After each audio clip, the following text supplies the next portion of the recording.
चलो भाई शुरू करते हैं। हाँ जी, क्या क्या बताएं? तो घुमा, कॉपी कॉपी घुमा, कॉपी घुमा।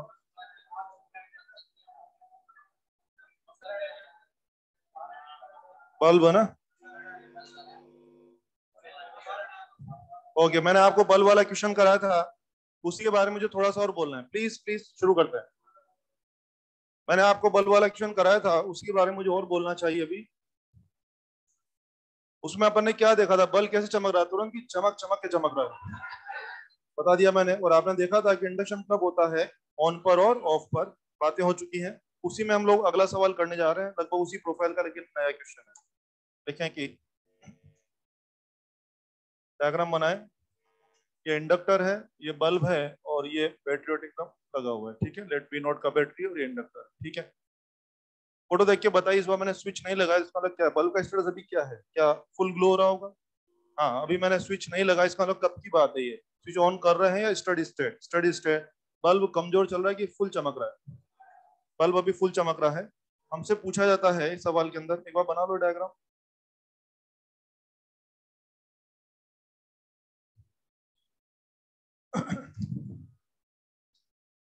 हमसे पूछा जा रहा है कि अगर ये जो इंडक्टर है, लिख दिया सब लोगों ने? यस। अभी बल्ब कमजोर चल रहा है कि फुल चमक रहा है? फुल चमक रहा है। हमसे पूछा जाता है कि अगर इंडक्टर में आयरन की रोड डालेंगे, अच्छे सुने, इंडक्टर में आयरन की रोड डालेंगे तो बल्ब की चमक पर क्या असर पड़ेगा? एक कॉमन क्वेश्चन किताबों में है, तो उसके बारे में बात करने जा रहा हूँ। तो आइए बातें करते हैं। फर्स्ट ऑफ ऑल, इसमें भी अलग अलग बिहेवियर आएगा। रोड डालने दौरान अलग बिहेवियर आएगा, पूरी रोड अंदर जाने के बाद अलग बिहेवियर आएगा, रोड को रिमूव करेंगे तो अलग बिहेवियर आएगा। मैं तीनों के बारे में बोलने वाला हूँ। ओके, मान लीजिए अभी बात कर रहे हैं during insertion of road, during insertion of iron rod, insertion of iron, you know FE, FE road बोल रहा हूँ मैं इसको। क्या होता है? एफई तो फेरोमैग्नेटिक मटेरियल होता है ना? यस। आ जाओ जरा समझा दूं पहले आप लोगों को। यस, मुझे बताइए, अभी रोड वोड नहीं डाला है तो यहाँ एक कांस्टेंट करंट फ्लो हो रही होगी। कांस्टेंट करंट फ्लो हो रही तो बोले यहाँ पर मैग्नेटिक फील्ड बनता होगा। क्या कांस्टेंट फ्लक्स हो रहा होगा? यस। हाँ, आपके इंडक्टर को भी फ्लक्स है, लेकिन वो कांस्टेंट है। वो फ्लक्स कांस्टेंट है, इसलिए ईएमएफ नहीं आ रहा है, तो पूरा वी नॉट वोल्टेज को पहुंच रहा है। यस। अभी तुम्हारे इंडक्टर को फ्लक्स है कि नहीं है? है। तुम्हारे इंडक्टर को फ्लक्स है, वेरिएबल की कांस्टेंट है, कांस्टेंट। अब मैं बोल रहा हूँ कि आयरन की रोड डालूंगा। आयरन की रोड डालने की बात चल रही, तो जरा अपने हिसाब से बोलूंगा समझाने के लिए। अभी मान लीजिए ये इंडक्टर था, इसका फ्लक्स अभी 100 है, ऐसे बोल रहा हूँ 100 है। अब देखो आयरन की रोड अंदर जाएगी तो पहले अंदर एयर था, अब एयर की वजह अंदर क्या होता जाएगा? कि एफई होता जाएगा। एफई यानी कि फेरोमैग्नेटिक, और फेरोमैग्नेटिक होता जाएगा। यू नो उसका म्यू तो बहुत ज्यादा होता था यार, तो अंदर माहौल वही बनेगा कि ज्यादा ज्यादा, माहौल ज्यादा ज्यादा ज्यादा, तो फ्लक्स भी ज्यादा है। हम समझ गया, देखो ना। मान लो भी अपना फ्लक्स था 100, ऐसे मन से बोल रहा हूँ 100, रोड डालने दौरान फ्लक्स होगा 100, 200, 300, 400, 500। तो बोलिए रोड डालने दौरान फ्लक्स 100 से उठ के 500 चला गया? यस, फ्लक्स वही की बढ़ रहा है, बढ़। ओके, रोड डालने दौरान फ्लक्स बढ़ा है, आपने बोला है ना, ड्यूरिंग इंसर्शन ऑफ एफी रोड क्या फ्लक्स बढ़ा है ना? और बढ़ा है तो बेटे D five by d T that will be positive. कोई चीज बढ़ती है तो उसका चेंज पॉजिटिव होता है। इसका मतलब induce MF minus d5 by dt that will be negative. yes. तो क्या वापस से ईएमएफ प्रकट हो गया है? यस। रोड डालने दौरान ईएमएफ प्रकट हो गया, और कैसा ईएमएफ आया है? नेगेटिव। और नेगेटिव आया तो आप समझ गए होंगे, वी बल्ब, बल्ब के ऊपर वोल्टेज जाएगा वी नॉट माइनस ई। अरे, बल्ब पे पहले वी नॉट वोल्टेज जा रहा था, चकाचक चमक रहा था, फिर रोड डालने दौरान क्या हो गया? बल्ब के ऊपर फुल वोल्टेज आया, थोड़ा सा कम, थोड़ा सा कम। बोलो बे, फुल चमके ही कम चमके? कम। मैंने, मैं समझ गया, मेरा आंसर है कि रोड डालने दौरान क्या लेस ब्राइट हो जाएगा? लेस ब्राइट, कम चमक हो जाएगा, लेस ब्राइट। ये कब की बात है? रोड डालने के दौरान। और सुने, after full insertion, after full insertion पूरी रोड अगर अंदर चली जाएगी तो बोले अब क्या करना है? आओ फिर विचार करते हैं। यस, फिर सुनिए, फिर सुनिए। ये रहा, पहले आपका फ्लक्स 100 था, रोड डालने के दौरान क्या हो रहा था? 100, 200, 300, 400, 500। After full insertion plus flux has become 500। और चेंज हो जा रहा है कि फिक्स हो गया? ओके ओके ओके, बढ़ के मैक्सिमम तो हो गया, लेकिन शायद कांस्टेंट हो गया है। ओके, तो मैं समझ गया, फ्लक्स मैक्सिमम एंड कांस्टेंट हो गया भाई साहब। तो फ्लक्स मैक्सिमम हो गया है। अब तुम्हारा फ्लक्स कितना ज्यादा हुआ, कितना कम, उसमें इंटरेस्ट नहीं है। इंटरेस्ट किसमें है? फ्लक्स चेंज में। तो मैक्सिमम तो होगा, लेकिन कैसे हो? कांस्टेंट। तो ईएमएफ आएगा कि गायब? गायब। इंड्यूस ईएमएफ कितना हो गया? 0। और 0 तो बोलो बोलो, वी बल्ब क्या दोबारा वी नोट हो जाएगा? यस। तो my final answer is yes. Road डालने दौरान बल्ब की चमक कम हो जाएगी, लेकिन पूरी रोड अंदर जाने के बाद bulb regains it's initial and full brightness. Bulb regains it's initial and full bright. ये मुझे बोलना चाहिए, लिख लो ना थोड़ा सा आगे लिख लो।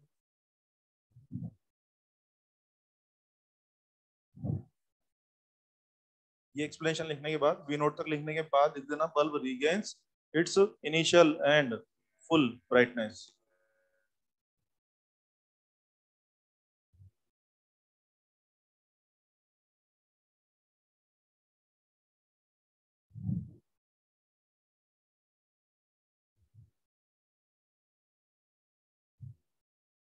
सही बात है ये।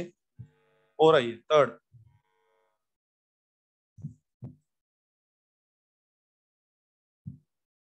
यहां तक लिखा है आप लोगों ने, पढ़े आगे, वो लाइन लिख दिया अपना, लिख भाई घनश्याम।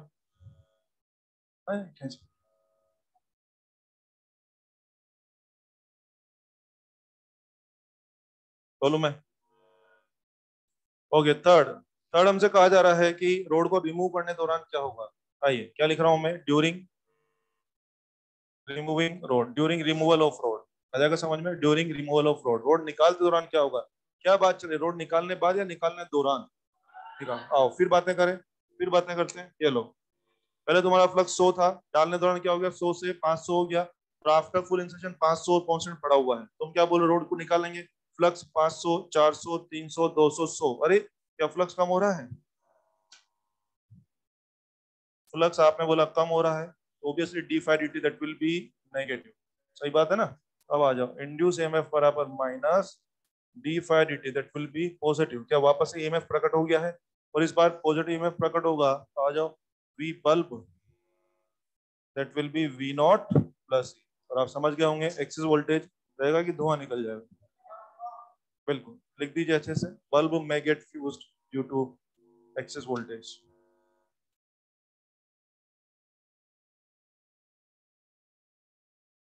अंग्रेजी में लिख देना बल्ब में गेट फ्यूज्ड। है वो आपकी अपनी इच्छा है, भोजपुरी में भी लिख सकते हैं। भोजपुरी में लिख सकते हैं, भोजपुरी में लिखिए बुकनी बुकनी करके। ऐसा होता था ना। बुकनी ऐसा होता ना, बुकनी बुकनी करके। हाँ? गर्दा, गर्दा गर्दा। वो एक वो देख रहा था मैं उस पर ना, नहीं वो एक उसमें मेरे को बहुत बहुत पहले एक फेसबुक पे मेरे को एक ऐसा कहीं जोक दिखा था, उसमें था टीचर ने पूछा भोजपुरी छात्र से कि वो दिल के टुकड़े टुकड़े करके मुस्कुराते चल दिए गाने को भोजपुरी में अनुवाद करिए। तो उसमें लिखा हुआ था, उसने कहा कि करेजवा के बुकनी बुकनी करके। और हाँ नहीं ना उसमें लिखा हुआ, वो जोक मेरे को बहुत देर तक हंसी आता था, मैंने कहा ये सही है। उसमें था करेजवा के बुकनी बुकनी करके दांत चिहार के चल देहू।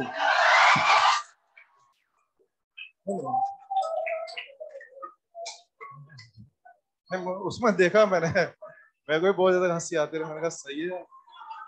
बुकनी बुकनी मतलब टुकड़े टुकड़े, चिन्ने चिन्ने टुकड़े करके। बस बस क्लास चल रही है पास में तुम्हारी स्टेज। हाँ लिखा है भाई, लिखा है ये।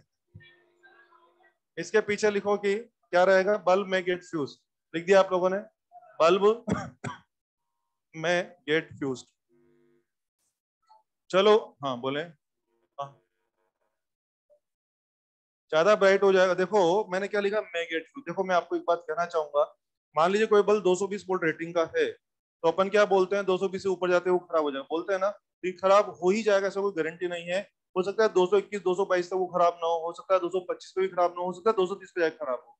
लेकिन अपन तो एक डेडलाइन मानते हैं, अपन तो टेक्निकल तो क्या बोलते हैं, आज मैं कहता हूँ ये बल्ब 220 का, मैं तेरे को पूछूंगा 221 लगा दे, तो अपन तुरंत बोलते हैं ना बल्ब खराब हो जाएगा। और एग्जैक्ट बात करें तो बल्ब खराब हो जाएगा, खराब हो सकता है, हो सकता है, क्योंकि हाई वोल्टेज पे उसके ऊपर पावर कंजम्पशन भी थोड़ा सा हायर रहेगा। हायर रहेगा तो उसका जो फिलामेंट है, कि उसकी मैकेनिकल स्ट्रेंथ पे डिपेंड करेगा कि फिलामेंट उसको झेल पाएगा कि फैल जाएगा। तो अगर मान लीजिए फिलामेंट उसको झेल गया तो टिक जाएगा, और नहीं झेल पाया तो वो खराब भी हो सकता है।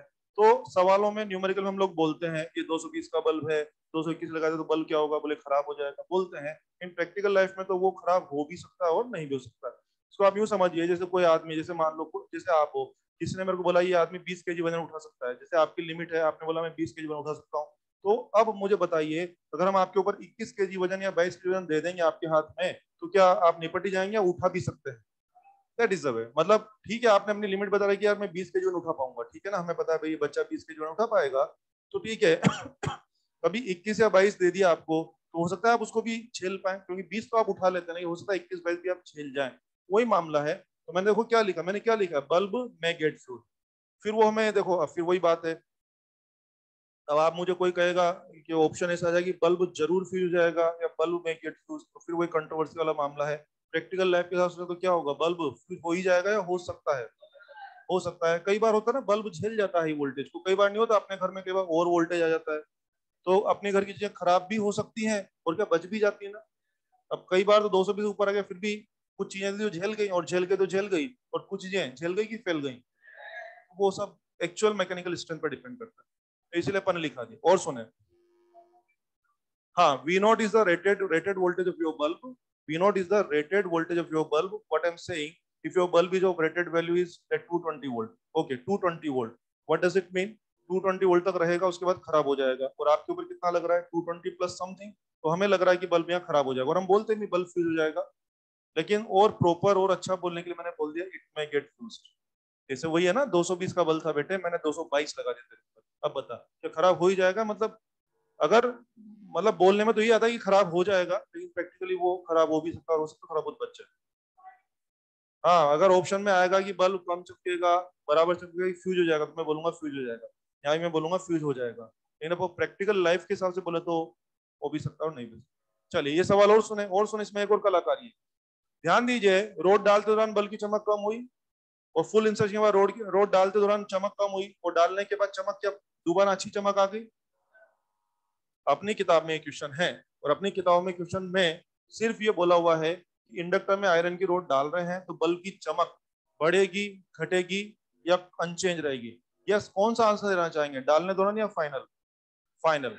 Very good. देखो, या तो अच्छा हो कि मैं आपसे बहुत स्पेशली पूरा डिटेल पूछूं कि नहीं ना, अलग अलग बता, डालने दौरान क्या हुआ था और बाद में क्या था, अच्छे से बता, तब तो आप मुझे अच्छे से बता देना। मैं तो नहीं बोल रहा इतनी कहानी, किताब में जो सवाल है वो तो नहीं बोल रहा हूँ, तो क्या बोल रहा है, एक ये सीन है, इंडक्टर में आयरन की रोड डाली है तो उसकी चमक बढ़ेगी, कम होगी या अनचेंज रहेगी, क्या बोलना है आपको, कौन सा आंसर बोलना है आपको, मतलब डालने दौरान या फाइनल? फाइनल स्टेटस क्या है आपका? Yes, unchange. फाइनल स्टेटस क्या है आपका? अनचेंज। वो तो मैं स्पेशली पूछ नहीं, तू डालने दौरान की बात कर मेरे से, तो फिर आपको वो कम बोलना है। वरना किताबों में मैंने जहां भी एक क्वेश्चन देखा, वहां पे सिर्फ क्या है कि इसमें आयरन की रोड डाल रहे हैं, बताइए बल्कि चमक का क्या होगा, फिर मुझे बोलना पड़ेगा फाइनल आंसर वाज अनचेंज। सहमत है? सहमत है, तो मैं बोलना चाहूंगा कि डालते दौरान बल्ब की चमक जरूर कम हुई थी, लेकिन पूरा रोड अंदर जाने के बाद बल्ब पूरा अपने चमक पे आ गया, ये मेरा आंसर है। और पता है ये क्वेश्चन उधर भी है, एसी में भी, मैं यही बोलना चाहूंगा। एसी, एसी, यस, मैं यही बोलना चाहूंगा, आप समझ जाएंगे, सुनो ना, सुनो सुनो, समझ जाओगे आप। यस, अगर ये सवाल एसी में आ जाए तो वहां मेरा आंसर है बल्ब की चमक परमानेंटली कम हो जाएगी। उसका जवाब सुन लीजिए, सब आता है आप लोगों को, बस मुझे इशारा करना है। यस, यहाँ पे क्या आंसर है मेरा, रोड डालने पर बल्ब की चमक कम होगी या अनचेंज? मेरा फाइनेंस अनचेंज, वहां पे परमानेंटली कम हो जाएगी, क्यों, आ जाओ। एफी रोड, मतलब वही वही वाली बात है, एफी रोड डाल रहे हैं, ठीक है ना, आ जाएगा समझ, एफी रोड डाल रहा हूँ। हाँ बच्चे, एफी, क्या इसका एल वही रहेगा, बढ़ जाएगा, एल, एल याद है, एल, एल, हाँ एल वही रहेगा कि बढ़ जाएगा, क्या एक्सएल बढ़ जाएगा, एक्सएल 2 पाई एफ एल, ऐसी ऐसी 2 पाई एफ एल याद है, एक्स सी 1/2 पाई एफ सी, एक्सएल 2 पाई एफ एल। भाई साहब आपका एल बढ़ जाएगा तो क्या एक्सएल बढ़ जाएगा, और एक्सएल बढ़ जाएगा तो आपका जेड बढ़ जाएगा, Z you know impedance, root of R square plus XL square, आपका जेड बढ़ जाएगा, और जेड बढ़ जाएगा तो सर्किट करंट कम हो जाएगी, क्योंकि करंट क्या होती है, आई बराबर वी बाय जेड। आपका तो जेड बढ़ गया तो भाई साहब करंट कम हो जाएगी, तेरे लूप में करंट पहले से कम चलेगी, और लूप में करंट कम हो जाएगी तो बोलिए, तो मैं कहता हूँ लेस ब्राइट। फर्क समझिए, वहां सिर्फ डालते दौरान बल्ब की चमक कम हुई थी, बाद में वो फुल अपनी इनिशियल चमक पे आ गया था, क्या बोल दो, बल्ब की चमक परमानेंटली कम हो जाती है। ये एसी वाले चैप्टर में ये क्वेश्चन है, मैंने जानबूझ के साथ लिख दिया है। लिख लो, जो लिखना है तो लिख लो, दोनों साथ देखो, सेम क्वेश्चन है ना, ये देखो ये क्या है, inductor bulb with DC, inductor bulb with AC, वहां रोड डालने पर चमक डालने दौरान कम हुई थी, बाद में फुल चमक, यानी ये समझो वहां चमक अनचेंज रही, वहां चमक अनचेंज रही, और यहाँ चमक परमानेंटली कम हो गई। दोनों आपके सामने है।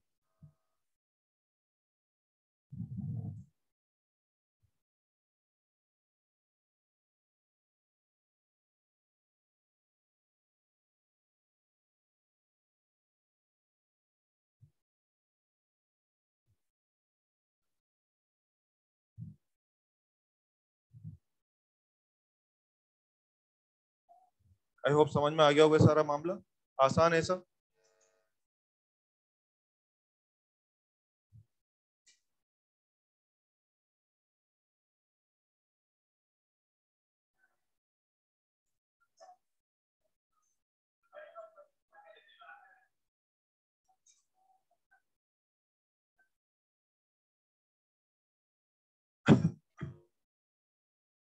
अच्छा तुमने लिखा ना ड्यूरिंग इंसर्शन, ये आयरन रोड किसमें डाल रहे हैं, इंडक्टर में कि बल्ब में?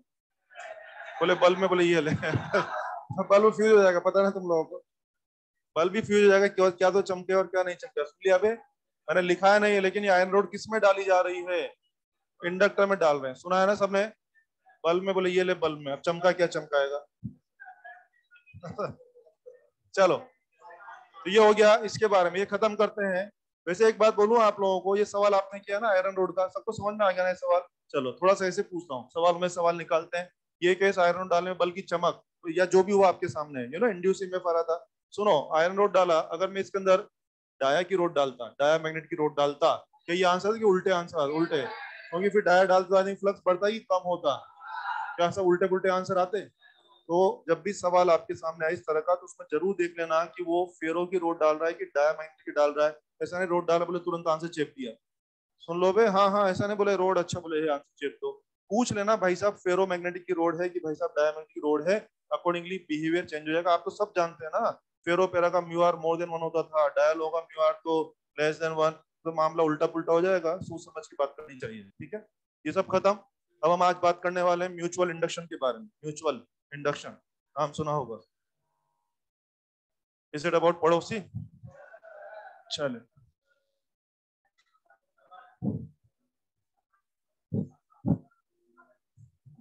कुछ भी ठीक है, खुश हो लो बोले, ठीक है। म्यूचुअल इंडक्शन, म्यूचुअल, बहुत ही सुंदर टॉपिक है। म्यूचुअल इंडक्शन लिखना चाहिए। When current in a coil, when current in a coil changes with time, changes with time, an induction takes place in, induction takes place in another coil, क्या लिखा हूँ, same coil या another? another, another coil, then it is called mutual induction। क्या बोलना है बच्चे, इसको mutual induction बोलना चाहिए। जी हाँ, यही तो फर्क था, मैंने उस दिन आपको मोटा मोटा डिफरेंस बताया था कि जिस कॉइल में करंट चेंज करें, अगर उसी में असर देखने को मिल जाए तो क्या होगा, सेल्फ, और करंट चेंज इधर कर रहे हैं और असर दूसरे में हो रहा है, तो उसको क्या बोल देंगे, म्यूचुअल बोल देंगे। मैंने देसी एग्जाम्पल भी बोला था आप लोगों का, आपके अच्छा काम करने पे पेरेंट्स का खुश होना सेल्फ इंडक्शन, और आपके अच्छा काम करने पे पड़ोसी का खुश होना म्यूचुअल इंडक्शन। तो सेल्फ की बातें हो चुकी है, मैं सेल्फ पे बिल्कुल काम नहीं कर रहा हूँ, मैं काम किस पे कर रहा हूँ, म्यूचुअल। इसको समझते हैं सारे पैरामीटर्स। जैसे मान लीजिए मेरे पास एक कोयल है, लेट कोयल वन, और इसके बगल में एक और कोयल रखा हुआ है, मान लीजिए कोयल टू, ठीक है, अगल बगल में दो कोयल रखी हुई है।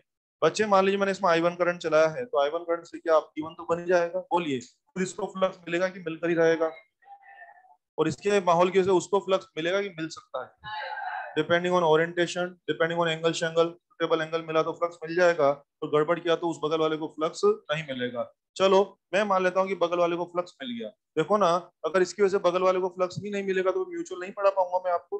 आई थिंक म्यूचुअल इंडक्शन होने के लिए क्या मिलना चाहिए, क्या बगल वाले को फ्लक्स मिलना चाहिए ना, यस। तो अगर उसको फ्लक्स ही नहीं मिलेगा तो मैं कैसे बात करूंगा आपसे, तो मैंने मान लिया कि चलो मेरे केस में उसको बगल वाले को फ्लक्स मिल गया, सो आई वन की वजह से बगल वाले को फ्लक्स मिल गया कितना, phi two. Now common sense, क्या हम जान रहे हैं कि जो फाइव टू होगा that is proportional to I one, yes, कम करंट तो कम फ्लक्स और ज्यादा करंट तो ज्यादा फ्लक्स, बिल्कुल सही बात है। तो क्या मैं कह दूं फाइव टू बराबर क्या हो जाएगा, एम आई वन, जिस तरह सेल्फ इंडक्शन को दिखाने वाला था capital L, self inductance, mutual induction को गणित में दिखाने वाला फिगर है mutual inductance, and that is M, self induction was L, mutual inductance is M, तो एम के बारे में बात करनी पड़ेगी, यस। आओ देखो ना कि यहाँ से एम का फॉर्मूला तैयार है, एम का आसान फॉर्मूला हो गया phi two upon I one, और अब देखो मैं क्या कर रहा हूँ, phi two upon I one तो आया ना, देखो ना मैंने क्या कर दिया, phi one upon I two भी लिख दिया, यस। हाँ मुझे लिखना चाहिए, क्यों नहीं लिखेंगे भाई, क्या बताओ बे, म्यूचुअल तो हमेशा वन साइडेड होता है कि टू साइडेड, टू साइडेड, ये बात बताओ, अगर इन दोनों के बीच में वाकई में म्यूचुअल इंडक्शन होता है, अगर इनमें अंडरस्टैंडिंग है, तो इसमें करंट चलाने पे उसको फ्लक्स पहुंचता है। अगर इसमें करंट चलाने से उसको फ्लक्स पहुंचता है, तो कभी उसमें करंट चलाऊंगा तो क्या इसको भी फ्लक्स पहुंचेगा? यस। इसमें करंट चेंज करने पर अगर उसमें इंड्यूस ईएमएफ आता है, तो कभी उसमें करंट चेंज करूंगा तो इसमें भी तो इंड्यूस ईएमएफ आएगा। तो फील करिए, म्यूचुअल कैसा होता है, वन साइडेड की टू साइडेड। अगर इधर का असर इधर पहुंच रहा है, फिर इधर का असर भी इधर जरूर जरूर पहुंचेगा। यानी कि एक का असर दो में, तो दो का असर भी एक में जरूर जरूर आएगा। वही आपका पड़ोसी वाला एग्जांपल लो ना, आपके अच्छा काम करने पे पड़ोसी फैमिली के लोग खुश हो रहे हैं, तो कभी उनके यहाँ कुछ अच्छी बात होगी तो आपके पेरेंट्स भी तो खुशी जाहिर करेंगे ना। हाँ, या ऐसा बोले कि यार इसके साथ अच्छा कैसे हो गया, ये सोचेंगे बोले कि, तो मतलब ऑब्वियसली सही बात है कि नहीं है। जैसे आप अपने आपके दोस्त होते हैं, कोई मान लीजिए आपका दोस्त है, तो आपके साथ कुछ भी अच्छा है बुरा होगा तो आपके दोस्त को रिएक्शन आएगा, होगा। और आपके दोस्त के साथ भी कोई अच्छी या बुरी बात होगी तो आपको भी तो रिएक्शन आएगा। इसका मतलब क्या हो गया, ये म्यूचुअल कैसा है, वन साइडेड कि टू साइडेड?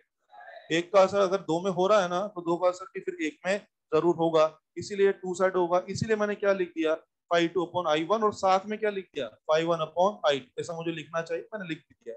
एक बात। दूसरी बात आपको सीखनी चाहिए ना, ये जो एम हम पढ़ रहे हैं, एम के बारे में दोनों फॉर्मूला अपनी जगह सही है। तुम्हें याद है कल एल का फॉर्मूला पढ़ा था, वो भी फाइव अपॉन आई था ना? यस। तो मुझे आपको और जनरलाइज सिखाना चाहिए, काहे का एल और काहे का एम, और क्यों बच्चा इतना याद करेगा फाइव वन आई टू, तो बकवास काम की बात। आज के बाद एल हो चाहे एम हो, दोनों फाइव और आई का रेशियो है। एल हो चाहे एम हो, दोनों फ्लक्स और करंट का रेशियो है। बस इतना समझ लो कि दोनों अगर एक ही सदस्य के ले लिए तो उस सदस्य का एल तैयार होगा। दोनों एक ही सदस्य के ले लिए तो उस सदस्य का एल तैयार होगा। और दोनों में से एक चीज मेंबर वन की ली और दूसरी चीज मेंबर टू की ली, तो क्या एम तैयार होगा क्या? तो इतना अलग अलग मत याद करें, क्यों फॉर्मूला याद करना है ना, सिंपल बात करो ना। फाइव और आई दोनों एक ही मेंबर के हैं, तो उस मेंबर का एल, और फाइव और आई में एक चीज इसकी और एक चीज उसकी लेंगे तो एम तैयार होगा। चलो हेल्प कर दो मेरी, ऐसे फ्री स्टाइल बात कर रहे हैं, सही से आंसर आना चाहिए। और एक बात और मैं कहना चाहूंगा उसके पहले, देखो ना एम बराबर ये है, आप देख रहे हैं मैंने यहाँ पर एम वन या एम टू शब्द यूज नहीं किया है। देखो ना, एल तो हर कोयल का अपना अपना पर्सनल होता है, इसका एल एल वन, इसका एल एल टू। मैं कभी भी इस तरह की भाषा नहीं बोलूंगा कि इसका एम वन है या इसका एम टू है।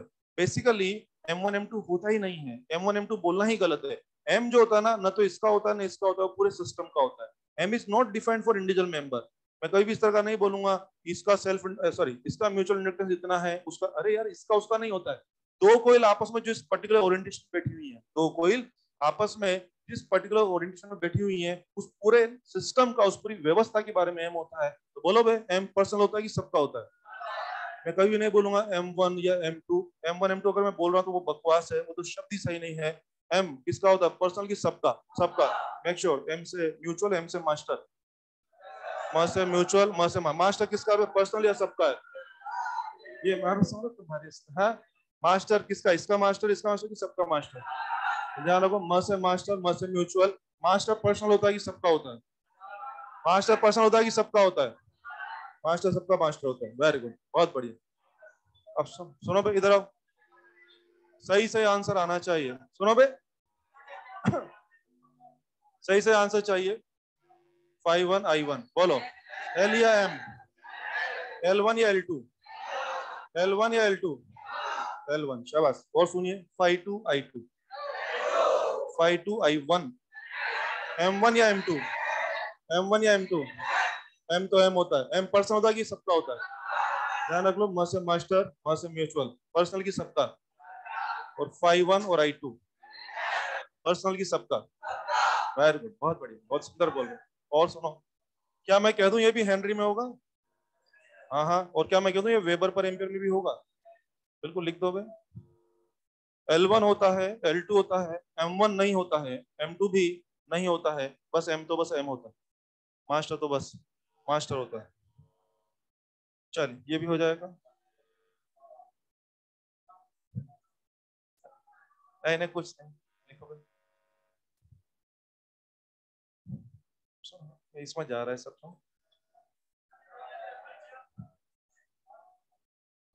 तुम लोगों ने सब रिसर्च कर रखा है।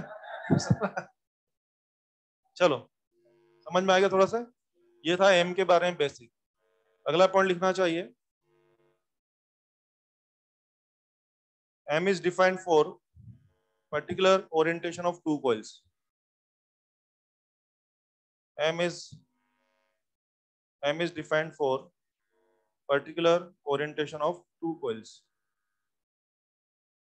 वही जो मैं बोल रहा था ना, दो कॉइल के पर्टिकुलर ओरिएंटेशन के लिए डिफाइन होता है। तो इस बात में मैं थोड़ा सा बोलना चाहूंगा, आ जाओ। अच्छा, इसके बारे में थोड़ा सा और बोलूंगा। तुम किसी किताब में या मॉड्यूल में अगर इस बात को देखोगे ना, तो उन्होंने थोड़ा सा गड़बड़ कर रखा है। उन्होंने पता है क्या कर रखा है ना, वो क्या करता है बुक वाला, बोले वन का असर टू पे जा रहा है तो उसको वो M12 बोल रहा है, फिर टू का असर वन पे जा रहा है तो उसको M21 बोल रहा है, फिर आगे जाके बोल रहा है दोनों बराबर है। अब ये क्या बकवास है भाई? अगर दोनों बराबर है तो काहे का इतना 1 to 2 1 क्यों कर रहा है भाई? क्यों कंफ्यूज कर रहा है? तो ध्यान रखें, बुक्स में अगर इस तरह की भाषा लिखी है तो परेशान मत होना, ऐसा मत सोचना कि हमारे को एम पढ़ाया था M12 को। हाँ, उन्होंने वन का टू में असर M12, टू का वन में M21, और आगे जाके बोल रखा है कि दोनों बराबर है। तो अगर दोनों बराबर है तो कहेगा 1 2 और कहेगा 2 1 ना, सीधी सीधी याद रखें। एम अलग होता है कि सबका होता है। Very good. तो जैसा कि आपने बोला है M is defined for particular orientation, इस बात को मैं गणित में ऐसे लिख सकता हूँ, देखो ना। यस, ये क्या हो गया? एम जानने का फॉर्मूला हो गया, इसको पहचानिए। L1 L2, तुम्हारे यहाँ दो मेंबर है ना, L1 L2, तो क्या हो गया? दोनों मेंबर का अपना अपना सेल्फ इंडक्शन हो जाएगा। यस।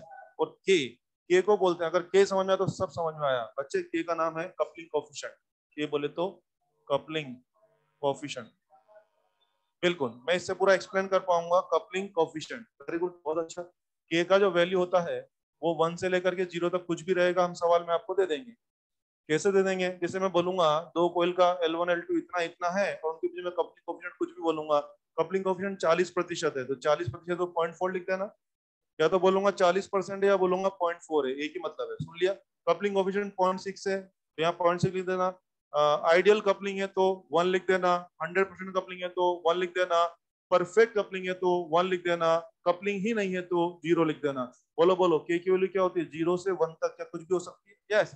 कपलिंग नहीं है तो 0 है, आइडियल कपलिंग है तो 1 है, 30% कपलिंग तो 0.3 है, 40% तो 0.4।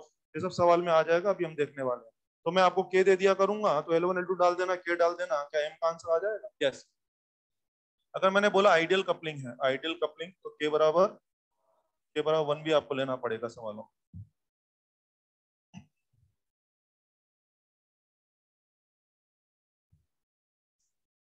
के बराबर 1। ये जो कपलिंग आप पढ़ रहे हैं, इसका फील आपको आना बहुत जरूरी है। आप खुद देखो ना। यस। एम किससे डिसाइड हो रहा है? शायद कपलिंग से डिसाइड हो रहा है। फील करो, आप देखो ना। मान लीजिए कपलिंग बिल्कुल नहीं है, के बराबर 0, तो क्या एम भी नहीं है? कपलिंग है तो एम है। कपलिंग कम है तो एम भी कम है, और कपलिंग जितनी ज्यादा है तो एम भी उतना ज्यादा है। यस। तो आपको सीखना चाहिए एम पूरी तरह से किससे डिसाइड हो रहा है कि दोनों मेंबर के बीच में कपलिंग है कि नहीं है, कम कपलिंग है कि ज्यादा कपलिंग है, इस बात से दोनों के बीच में एम डिसाइड हो रहा है। तो अगर इस बात से डिसाइड हो रहा है तो मुझे आपको कपलिंग का बहुत अच्छा फील आपको बताना चाहिए, ताकि आप एक्जेक्टली समझ पाए बोले कपलिंग का मीनिंग क्या। नाम पे गौर करो बच्चों, गणित में तो आ ही जाएगा, 40% 80% ये तो कर ले। नाम पे गौर करो, कपलिंग। कपलिंग बेसिकली क्या हो गया कि दोनों मेंबर्स के बीच में आपस में फ्लक्स का लिंकेज, फ्लक्स का शेयरिंग, फ्लक्स का जुड़ाव, फ्लक्स का एसोसिएशन कितना कम या कितना ज्यादा है, और है भी है कि नहीं है, इस बात को गणित में दिखाने वाला तरीका कौन है? Coupling coefficient. मैं मन से कुछ बोल बोल के बता रहा हूँ फील देने के लिए, वो रियल नहीं है, बस मन से बोल रहा हूँ। देखो ना, मान लीजिए मैंने इसमें करंट चलाया, बच्चे मैंने इसमें करंट चलाया था और इसमें माहौल बन गया।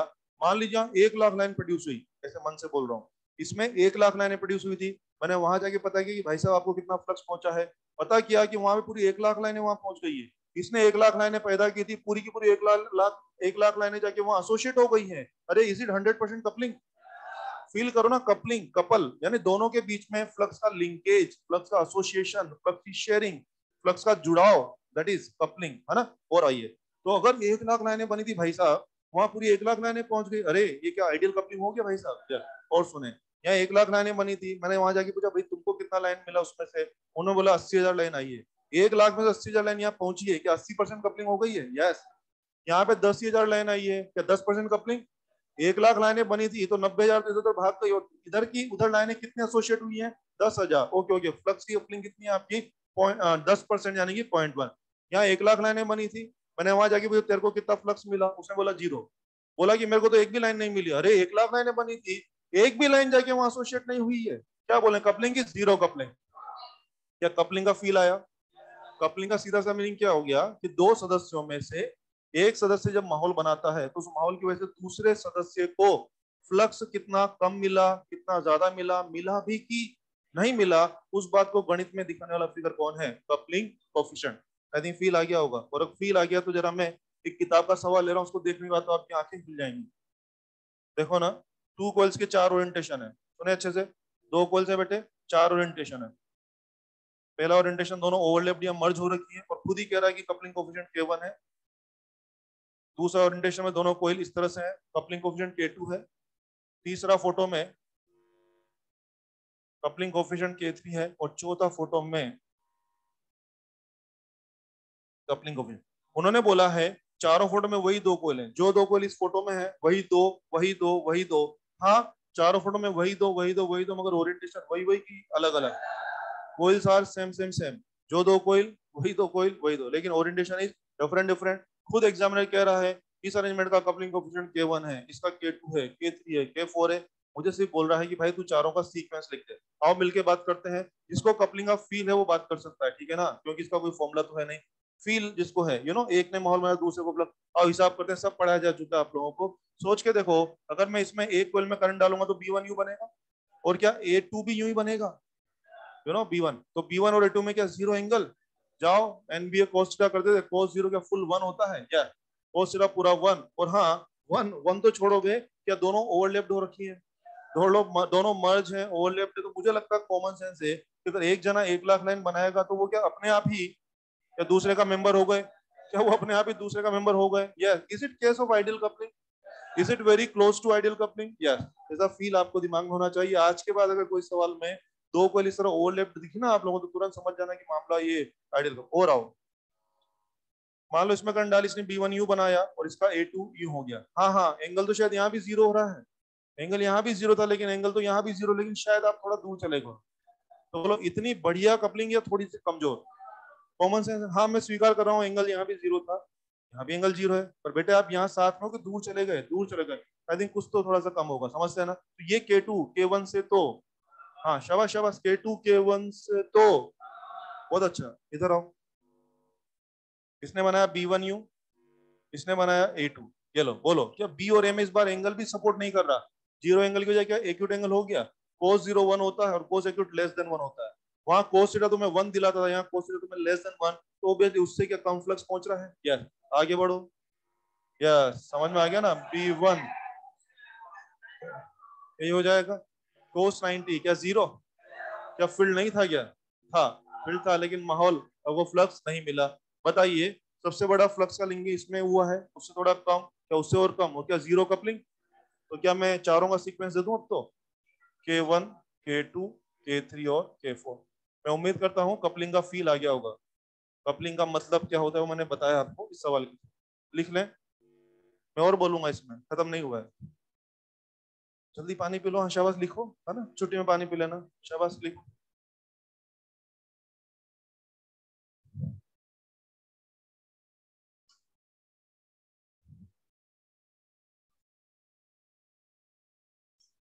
बहुत बढ़िया, 1 2 3 4, बिल्कुल सही बात है। K1 is the greatest, K2 कम है, K3 कम है। अब इसमें न्यूमेरिकल थोड़ी ना करना है, बस मुझे दिमाग में समझ होनी चाहिए कि कपलिंग का मतलब दूसरे मेरे को कितना कम या ज्यादा फ्लक्स पहुंच रहा है, उस बात को दिखाने का एक तरीका है। अब मुझे क्वेश्चन पूछने हैं आप लोगों से, मैं देखूंगा कितना समझ में आया है। बना लो, जल्दी बनाओ, शाबाश, सोचो मत। अरे दूसरे को ज्ञान देते रहते हो बे। खुद का पता नहीं, दूसरे को ज्ञान दे रहे।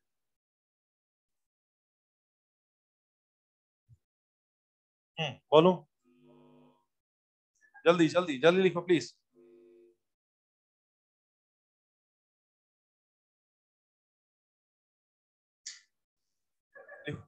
जल्दी जल्दी लिखो।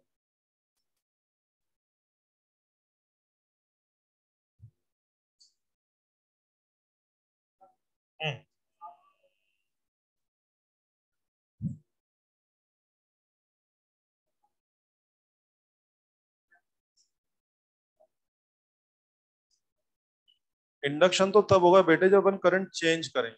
अभी तो करंट, सुनो सुनो सुनो, एम जो प्रॉपर्टी वो करंट चेंज की वजह से नहीं है। एम तो प्रॉपर्टी है कि दोनों बैटरी के बीच में एम इतना रहेगा। अब एम की वजह से जो इंड्यूस ईएमएफ आएगा ना, वो करंट चेंज करने पे आएगा। ये वही बात हो गई, एल तो प्रॉपर्टी है, एल का असर कब दिखता है? तो उस तरह से एम तो प्रॉपर्टी है, एम इन दोनों के बीच की प्रॉपर्टी, इन दोनों में इस लेवल की अंडरस्टैंडिंग है, एम इनके बीच में इतना है। अब उस एम की वजह से इंड्यूस ईएमएफ कब आएगा, जब तो पहले में करंट चेंज करेगा। अभी तो अपन करंट चेंज ही नहीं कर रहे, तो पहले में जो करंट है उसके करस्पॉन्डिंग जो फ्लक्स यहाँ आया है, उससे अपन ने दोनों के बीच की अंडरस्टैंडिंग है, एम का लेवल पता किया। क्या मेरी बात समझ में आ गई आपको? शाबाश। बोलूं मैं? अब समझ में आया तो मुझे जवाब दें प्लीज, आंसर दीजिए, आंसर दीजिए। यस, चारों फोटो आपके सामने है। ये चारों फोटो में L1 L2 अलग है कि वही वही है? L1 L2 L1 लिखा ना, two coil, same two coil. इधर आओ, चारों फोटो में L1 L2 तो वही वाले हैं, चारों फोटो में K सेम के अलग अलग, तो चारों फोटो का M भी अलग अलग आएगा। मानते हैं आप इस बात को? तो खुद फील करो बे, M ज्यादा, सॉरी सॉरी, K ज्यादा तो M ज्यादा, K कम तो M कम, और K नहीं है तो बताओ बताओ M होगा कि हो सकता है? क्या बोल दो? Depending on coupling. Yes, depending on coupling, depending on relative orientation of two members with respect to each other. क्योंकि भाई साहब दोनों का आपस में एक दूसरे के रेस्पेक्ट में जो रिलेटिव ओरिएंटेशन है वो डिसाइड करेगा कि कितना कम या कितना ज्यादा फ्लक्स वहां जाके एसोसिएट होगा। तो मुझे और बोलना चाहिए, I think M depends on the relative orientation of two members, क्योंकि रिलेटिव ओरिएंटेशन के बिहाफ पर दूसरे को फ्लक्स कम ज्यादा जीरो, कपलिंग कौन डिसाइड करेगा? रिलेटिव ओरिएंटेशन से डिसाइड होगा। क्या शब्द समझ में आ गए हैं? यार फिर आ जाइए, कपलिंग नहीं है, एम नहीं है, कपलिंग है, एम है, कपलिंग कम है, एम भी कम है, और कपलिंग ज्यादा है तो एम भी ज्यादा है। ये वैसा हो गया, वो आपके वाले से भी रिलेट कर सकता हूँ मैं। यस, आपके अच्छा काम करने में पड़ोसी खुश होगा कि हो सकता है? हो सकता है, depending on coupling between two families. यहाँ केस में coupling between two two coils, आप लोगों के केस में कपलिंग बिटवीन टू फैमिलीज। दोनों परिवारों में आपस में जान पहचान व्यवहार अंडरस्टैंडिंग कितनी है कि कितनी नहीं है, आई थिंक उस कपलिंग पे डिपेंड करेगा। मान लीजिए दोनों फैमिलीज में, आपकी फैमिली और पास वाले फैमिली में कोई जान पहचान नहीं है, ना तो वो आपको जानते हैं ना आप उनको जानते हो, बताओ कपलिंग है कि नहीं है? तो बताओ आपके अच्छा काम करने में वहां से रिएक्शन, वहां से रेस्पॉन्स आएगा कि नहीं आएगा? कपलिंग नहीं है तो फिर एम भी नहीं है। ओके, आपका फैमिली और पास वाला फैमिली एक दूसरे को जानते हैं यानी कपलिंग है, कपलिंग है, क्या रेस्पॉन्स आएगा? यस। अब कपलिंग कम तो एम भी कम, और कपलिंग ज्यादा तो एम भी ज्यादा। फिर वही बात हो गई है कि वहां से जो रेस्पॉन्स आएगा वो भी इस बात पर डिपेंड करेगा कि दोनों फैमिलीज में जो कपलिंग या अंडरस्टैंडिंग वो किस लेवल की है। मान लीजिए दोनों में ठीक ठाक से एक फॉर्मल एक अंडरस्टैंडिंग है, तो आपने अच्छा काम किया तो वो आपको कॉन्ग्रेचुलेशन बोलेंगे, बोलेंगे पार्टी दो, मिठाई खिलाओ, होता है कि नहीं होता? यस।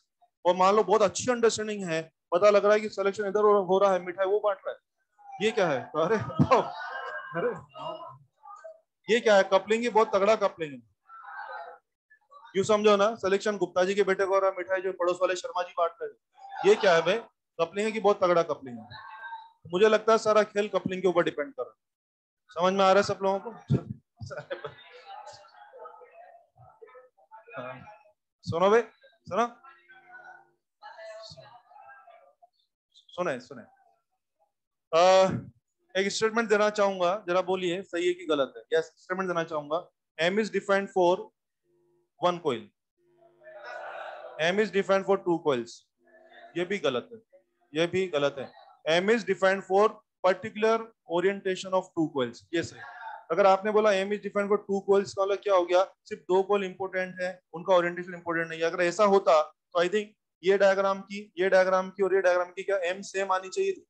अभी तुम लोगों ने मेरे को क्या बोला था, इनकी चारों की एम सेम है कि अलग अलग है? अलग अलग है, आएगा फर्क है क्या ओरिएंटेशन का? तो बोलिए बोलिए, फिर बोलता हूँ। Yes, M is defined for two members, गलत है, गलत है। M is defined for particular orientation of two member, और मैंने यही भाषा आपको लिखा इस फॉर्मूला के पहले, पढ़ के देखो अभी घनश्याम उसको पढ़े, तो लैंग्वेज को अच्छे से पकड़ लेना ताकि गड़बड़ ना हो पाए आपसे एग्जाम में। सुन लिया सबने? ये था म्यूचुअल के बारे में। तो म्यूचुअल का एक फॉर्मूला तो ये हो ही गया है, और म्यूचुअल का एक फॉर्मूला ये भी हो गया है। अब फिर उस पे आते हैं, mutual is the characteristic between two members, that is the level of understanding between two members, वो तो हो गया है ना। अगर म्यूचुअल है तो अगर मैं पहले में करंट चेंज करूंगा क्या दूसरे में इंड्यूस आएगा? यस, पहले में करंट चेंज करूंगा दूसरे में इंड्यूस। मुझे जानना है कितना आएगा, आओ देखो ना, इंड्यूस्ड ईएमएफ ई बराबर, मैंने तो एक ही फॉर्मूला सीखा है ना, और तो कुछ आता नहीं अपने को। ई बराबर क्या है? माइनस डिफरेंस, ये सीखे ना हम लोग। मुझे एक बात बताइए, आप लोग सब, आप इसे पूछूंगा मैं। यस, मैं पहली कॉल में करंट चेंज कर रहा हूँ, और मैं म्यूचुअल पढ़ा रहा हूँ आपको। पहली कॉल में करंट चेंज कर रहा हूँ, तो ये मैं कहाँ ढूंढूं, पहले कॉल में या दूसरे में? हाँ, मैं म्यूचुअल पढ़ा रहा हूँ आपको। यस, दूसरे में, तो मुझे दूसरे में ईएमएफ की तलाश है, मेरा बेसिक फॉर्मूला ये था दूसरे में मुझे ईएमएफ की तलाश है E2 φ2। मैं कहां पे ईएमएफ ढूंढ रहा हूँ? दूसरे में मैंने लिखा है और आओ minus d by d t. φ2 को क्या मैं MI1 लिख दूं क्या? मैंने लिख दिया, और लिख दिया तो लिख दिया। अब आ जाओ E2 बराबर minus M DI1 upon dt। देखा कितना सुंदर फॉर्मूला आया। यस, देखो ये वही फॉर्मूला, खूब पहचानते हो आप इसको। और अब तो मुझे कुछ समझाने की, मुझे कुछ बोलने की जरूरत नहीं, देखो फॉर्मूला खुद ही सब बोल रहा है। देखो कितना अच्छी बात है ये। पहला कॉइल में करंट चेंज करने से क्या दूसरा कॉइल में ईएमएफ आ रहा है? ये क्या चल रहा है, इधर का इधर की इधर का उधर? क्या मैंने एम लगा दिया? यस। वो देखो ना, पहला कॉइल में करंट चेंज करने से अगर दूसरा में ईएमएफ बना भाई साहब, तो कभी दूसरा कॉइल में करंट चेंज करूंगा या पहला में ईएमएफ बनना चाहिए? यू नो, वन साइडेड की टू साइडेड? बहुत सुंदर। क्या मैं कह दूं E1 बराबर माइनस एम और DI2 अपॉन dt। वन में करंट चेंज तो E2 बना है, टू में करंट चेंज भाई साहब तो क्या E1 बनेगा? यस। इधर का असर उधर है भाई साहब, तो उधर का असर भी इधर होगा। Two sided, mutual is always about two sided. बहुत सुंदर, वन साइड नहीं होता है मामला, टू साइड होता है। Very good. हाँ बहुत सुंदर, बहुत बढ़िया। बढ़े आगे बढ़े। बहुत प्रैक्टिकल बात है, वही वाली मैंने बोला ना।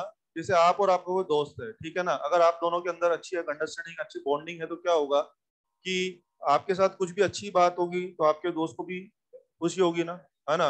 और अगर आपके कोई बुरी बात होगी तो आपके दोस्त को भी दुख पहुंचेगा, भैया यार इसके साथ अच्छा, दैट इज द वे। तो अगर आपके साथ अच्छा बुरा होने पे आपका दोस्त रिएक्ट कर रहा है, तो कभी आपके दोस्त के साथ में कुछ अच्छा या बुरा होगा तो आपको भी तो रिएक्शन आएगा ना, क्या चल रहा है, आपका असर उस पर जा रहा है, तो उसके साथ जो घटना होगी उसका असर भी आप पे आएगा। क्या चल रहा है, वन साइडेड की टू साइडेड? मामला क्या चल रहा है, टू साइडेड। बहुत सुंदर। और मैं तो और अच्छा बोलूंगा, क्या इतना ये फॉर्मूला वॉर्मूला मत याद करना, मैं आपको इजी करता हूँ ना। तो मैं याद है एक बार जब मैं एल पढ़ा रहा था, मैंने वहां ई में पढ़ा था, E was minus L d by d t. थोड़ा सा जनरलाइज बोलूंगा, इधर सुने, ये हटा रहा हूं मैं, संभालना। देखो ना, आज के बाद जब भी करंट चेंज होगी ना तो ईएमएफ बनेगा। अब ध्यान दीजिए, अलग अलग मत फॉर्मूला, क्यों बच्चे इतना याद करेगा I1 I2 φ2 सब बकवास है। ई बराबर माइनस एल या एम और D I by d T. अब सुने अच्छे से, जब भी करंट चेंज होगा तो ईएमएफ बनेगा, और यहाँ पे माइनस, और यहाँ या तो एल आएगा या तो एम आएगा। अब एक जनरलाइज बोल देता हूँ, ध्यान रखना बे, इसमें करंट चेंज करो उसी में ईएमएफ ढूंढने बैठ जाओ तो उसका एल लगा देना, और इधर का उधर करो तो एम लगा देना। रेडी? हेल्प करेंगे मेरी? मेरी हेल्प करनी है आप लोगों को, रेडी? यस। लिखना मजे से बातें कर रहे हैं। वन वन, एल या L1, एल या L1, L1, two two, two और वन, M1 या M2, एम और वन और टू। खेल समझ में आ गया ना? तो इतना अलग अलग मत याद करना, सीधे सीधे पकड़ लो बात को। जिसका असर जिसमें देखने बैठो तो एल लगाना, और इधर का असर उधर देखने बैठो तो एम लगाना, ये मुझे कहना चाहिए। ठीक है, फॉर्मूला लिख लीजिए। मैंने आपको म्यूचुअल इंडक्शन के बारे में सारी जानकारी बता दी, जानकारी खत्म हो गई। अब हम लोग खेलेंगे, सब लोग खेलने के लिए तैयार हो जाए। बहुत ही सुंदर, सब लोग खेलने आ जाए। बोलूं मैं? चलिए, सारी जानकारी इतनी है, अब आ जाओ खेलते हैं। देखो ना, बेसिक सवाल लिखो आप तो।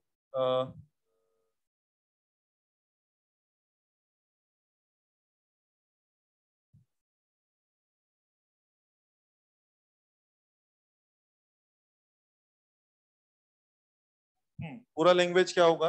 प्राइमरी कोयल में 5 एम्पीयर करंट चलाने पर सेकेंडरी कोयल का फ्लक्स है 10 वेबर। आ जाएगा समझ में? थोड़ा शॉर्ट में लिखना है। यस, प्राइमरी कोयल में 5 एम्पीयर करंट चलाने पर सेकेंडरी को फ्लक्स कितना मिला है? 10 वेबर।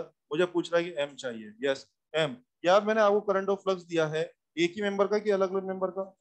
कुछ चमका क्या? बेसिक पे चला जाऊं मैं? बेसिक, चलो बुलाओ उस बेसिक फॉर्मूला को। एम, एम का वैल्यू खूब जान रहे हैं आप लोग बच्चों। एम बराबर क्या सीखते थे? φ2 अपॉन I1। मुझे लगता है इससे आसान क्वेश्चन संभव नहीं है। 10-5, इज इट 2 हेनरी? बड़ा ही आसान है, इससे आसान तो क्या होगा। मैंने आपको फाइ दे दिया, और मैंने आपको आई भी दे दिया, और आपको जस्ट 5/I निकाल के आंसर लाना है। आंसर 2 हेनरी आ चुका है। मुझे समझा दीजिए कि एम किसका है, प्राइमरी का कि सेकेंडरी का? Master master, master mutual. Master person होता है कि सबका होता है? मास्टर सबका होता है। बहुत सुंदर। अगला सवाल, अगला सवाल लिखें कि L1 है मान लीजिए 2 मिली हेनरी, बच्चे L2 है मान लीजिए 8 मिली हेनरी, ठीक है, लिख दीजिए 2 millihenry 8 millihenry. Okay, और मेरे को पूछ रहा है कि कैपिटल एम लाना है, इफ करके आ जाओ मैदान में। फर्स्ट L1 L2 दिया मैंने आपको, एम चाहिए, इफ करके पहला सवाल 40% कपलिंग, 40% कपलिंग, हाँ बना लीजिए प्लीज, बना लीजिए बिल्कुल, 1.6 आ जाएगा ना। ओके, क्या कर रहे होंगे इस बार आप, एम बराबर के रूट L1 L2, ये खेल रहे होंगे ना। के कितना है आप लोगों का, 40%, 0.4, बोला उसको 2 into 8, 16 4, is it 1.6 millihenry. एकदम आसान है। इस लेवल के छोटे क्वेश्चन भी अपने स्कोप में होते हैं, इसलिए मुझे बोलना पड़ रहा है। और देखो ना, बेसिक या छोटे क्वेश्चन आते तो बड़े क्वेश्चन में भी आप दिमाग लगा लोगे, ठीक है। सेकंड आइए, आइडियल कपलिंग लिखें, कष्ट होगा तब भी लिखें। आइडियल कपलिंग, आंसर बना लें। आइडियल का नाम सुनते आप समझ गए, 1 and this will be 2 into 8, is it 16, क्या 4 मिली हेनरी, 4 मिली हेनरी हो जाएगा ये। थर्ड, संभालो अपने आप को, लिखो जीरो कपलिंग, जीरो कपलिंग, क्या जीरो हो जाएगा, यस। एम बराबर के की वैल्यू तो जीरो है, अब L1 L2 भी क्या कर लेंगे, तो क्या एम का वैल्यू जीरो आ रहा है। आप देखिए, मैंने इस सवाल में 2-3 सवाल क्यों बनाए, जानबूझ के बनाए ना, देखो ना, तीनों 3 सवाल किए ना आपने, तीनों ही सवाल में वही तो 2 कोयल थी ना यार। अरे वही वही 2 कोयल लेके, और फिर भी कभी एम जीरो बोलते हो, कभी नॉन जीरो बोलते हो, काहे का लफड़ा है, क्या कपलिंग, बोलो बोलो, कोयल ही इंपॉर्टेंट है कि कपलिंग भी इंपॉर्टेंट है। कपलिंग मतलब रिलेटिव ओरिएंटेशन भी इंपॉर्टेंट है, एंगल शेंगल इंपॉर्टेंट है, उसी तो डिसाइड होता है ना कि एक मेंबर की वजह से दूसरे को कितना ज्यादा कम फ्लक्स पहुंचेगा, and that is going to decide the value of M. कर सकते हैं, यस। क्या क्या सिखाऊं आप लोगों को, 2 कोयल पास में रखी हुई है, उनके बीच में एम होगा कि हो सकता है, हाँ हाँ हाँ, एम होगा कि हो सकता है, तो समझ में आ रहा है ना, एम हो भी सकता है और नहीं भी, बहुत अच्छा बोल रहे हैं, शाबाश। अगला क्वेश्चन, अगला क्वेश्चन जो मैं ले रहा हूँ वो जेई में आया हुआ क्वेश्चन है, वो भी एक सुंदर क्वेश्चन है, लिखे। Two solenoids, two solenoids turns capital N1 capital N2, turns घेरे घेरे, N1 and N2 are wound on, wound होता है ना winding, are wound on same frame, एक ही फ्रेम पे लपेट दिया। अबे याद है, तुम तार लपेट के घूमते थे, हाँ। एक wound on same frame, frame के साथ ब्रैकेट में लिख लो AL, सुनो नालायकों, ऐसा लिख दो, ए बोले तो क्रॉस सेक्शन और स्मॉल एल बोले तो लेंथ, ऐसा लिख दो। सेम फ्रेम, फ्रेम का क्रॉस सेक्शन ए है और उसका लंबाई कितना है, एल है, ठीक है। Find M, capital M. मैं इसका डायग्राम बनाना चाहूंगा सबसे पहले तो, क्योंकि डायग्राम से आपको अच्छे समझ में आ जाएगा। देखो, ये आपका सोलेनॉइड का फ्रेम हो गया, ये आपका क्रॉस सेक्शन हो गया, और ये आपका लेंथ हो गया, ठीक है, अच्छी बात है, याद है। ये लो सोलेनॉइड बना लिया मैंने, इस पे तार लपेट दिया, और हाँ मैंने एक ही पे 2 सोलेनॉइड लपेट दिए, तो एक तो बन ही गया होगा, क्या दूसरा भी इस पे लपेट दिया मैंने, और लपेटेंगे या लपेट के रहेंगे, तो समझो ना 2 सोलेनॉइड बन गए, मतलब है ना। मुझे पूछ रहे एम लाना है, कुछ इशारा आ रहा है क्या, या is it case of ideal coupling, बोला नहीं लेकिन समझ जाओ, हाँ हाँ बाबू, समझो इशारे, बाबू समझा, अरे समझे नहीं नहीं, अरे वो डायरेक्ट, अबे हर चीज डायरेक्ट नहीं बोली जाती है, वो थोड़ी बोल रहा है कि आइडियल कपलिंग है, आपको समझना है, बाबू समझो इशारे, बोला L1 L2, ठीक है, के बराबर रूट L1, ये फॉर्मूला हो गया, क्या मुझे के बराबर 1 ले ही लेना चाहिए क्या, तो सुने सुने सुने, नहीं नहीं नहीं, नहीं, अरे अरे सब तुम्हारे साथी है ना, ऐसा क्यों मजाक बनाना उसका, तुम्हारा साथी है ना, क्या दिक्कत है, ऐसा नहीं, नहीं, तुम्हारा साथी है ना, क्यों मजाक बनाना उसका।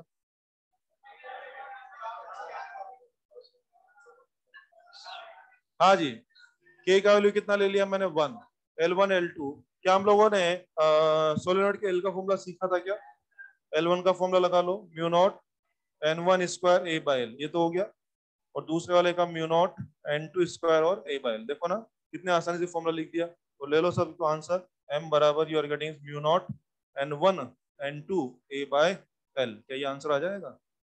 हाँ, छतरी की विदाउट छतरी, क्या सब लोग छतरी से बाहर आ गए हैं, छपरा नहीं बोल रहा हूँ मैं तो लोगों को बिहार का याद आ रहा होगा, बोले छपरा, अच्छा बोले हमारे गांव की बात हो रही है छतरी है।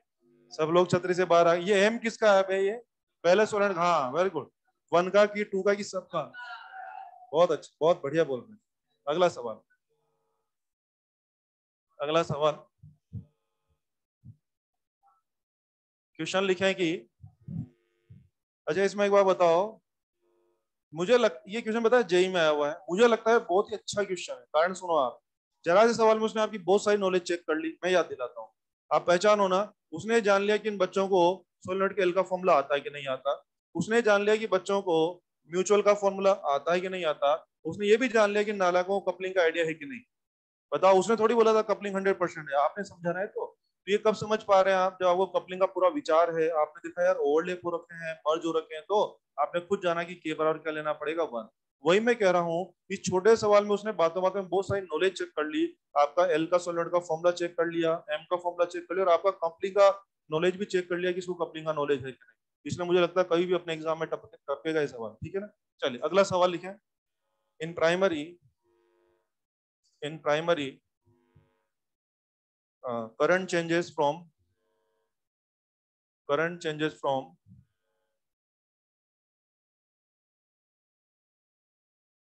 10 से 5, 10 ampere to 5 ampere, 10 ampere to 5 ampere in 0.1 second, 0.1 second. then induce EMF in secondary, induce EMF in secondary is 50 millivolt, 50 millivolt. then capital M question mark, capital M question mark. आ जाओ, मुझे लगता है इस बार मुझे ये फॉर्मूला यूज करना चाहिए, -m di1/dt। T2 कितना है? 50 मिली, ये मिल गई। -m, m मैंने जाना है di1, that will B change in current. क्या कर रहे हो? 10 से 5, क्या लिखूं? 10-5 या 5-10। और टाइम कितना लगाया? 0.1। ईमानदारी से काम कर लो, कुछ भी स्पेशल नहीं है, सब लगा दिया इसमें।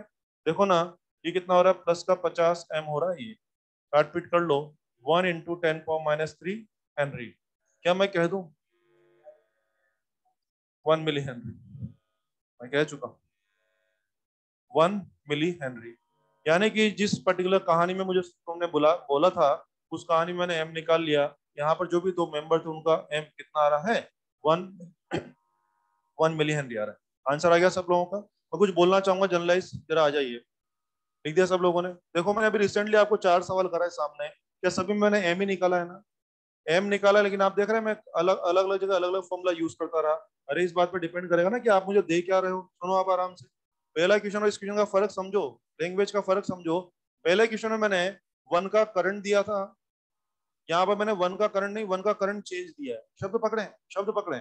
वहां पे प्राइमरी का करंट दिया था, यहाँ प्राइमरी का करंट नहीं दिया है, क्या करंट चेंज दिया है।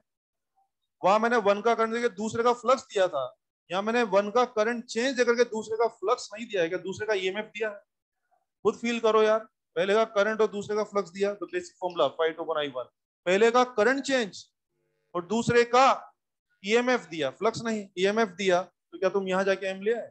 तो वो सब अपने को प्रैक्टिस से देखना है कि आप जो मुझे दोगे डेटा, उनको मैं यूज करके आंसर करूंगा। और सुनिए, ये जो फॉर्मूला भी अभी आपने ऑपरेट किया है, इस फॉर्मूला पे 4 प्रोफाइल यूज कर सकते हैं। 4, मैं तो एक प्रोफाइल बोला है, 4 कैसे यूज समझो ना।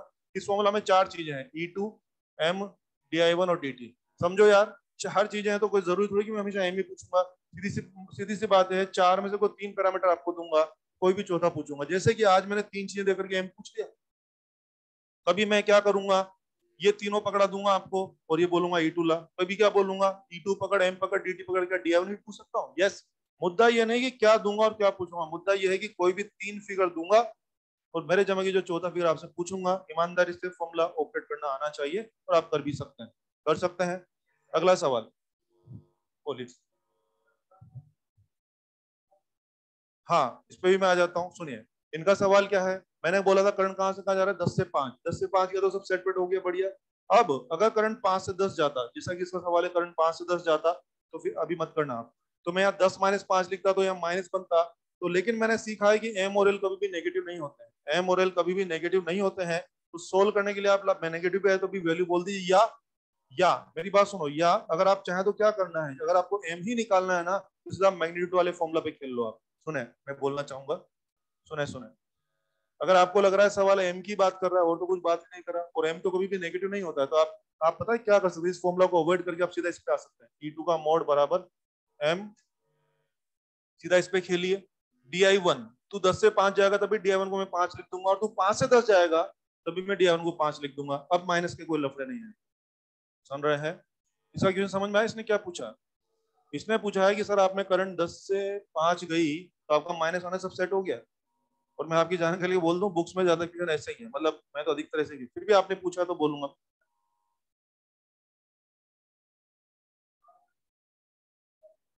हाँ, पर वो अपने को इतना सोचना की जरूरत नहीं ना, कारण समझो तो अगला तो एम पूछ रहा है ना। मेरी बात सुनो, अगला तो क्या पूछ रहा है, म्यूचुअल पूछ रहा है।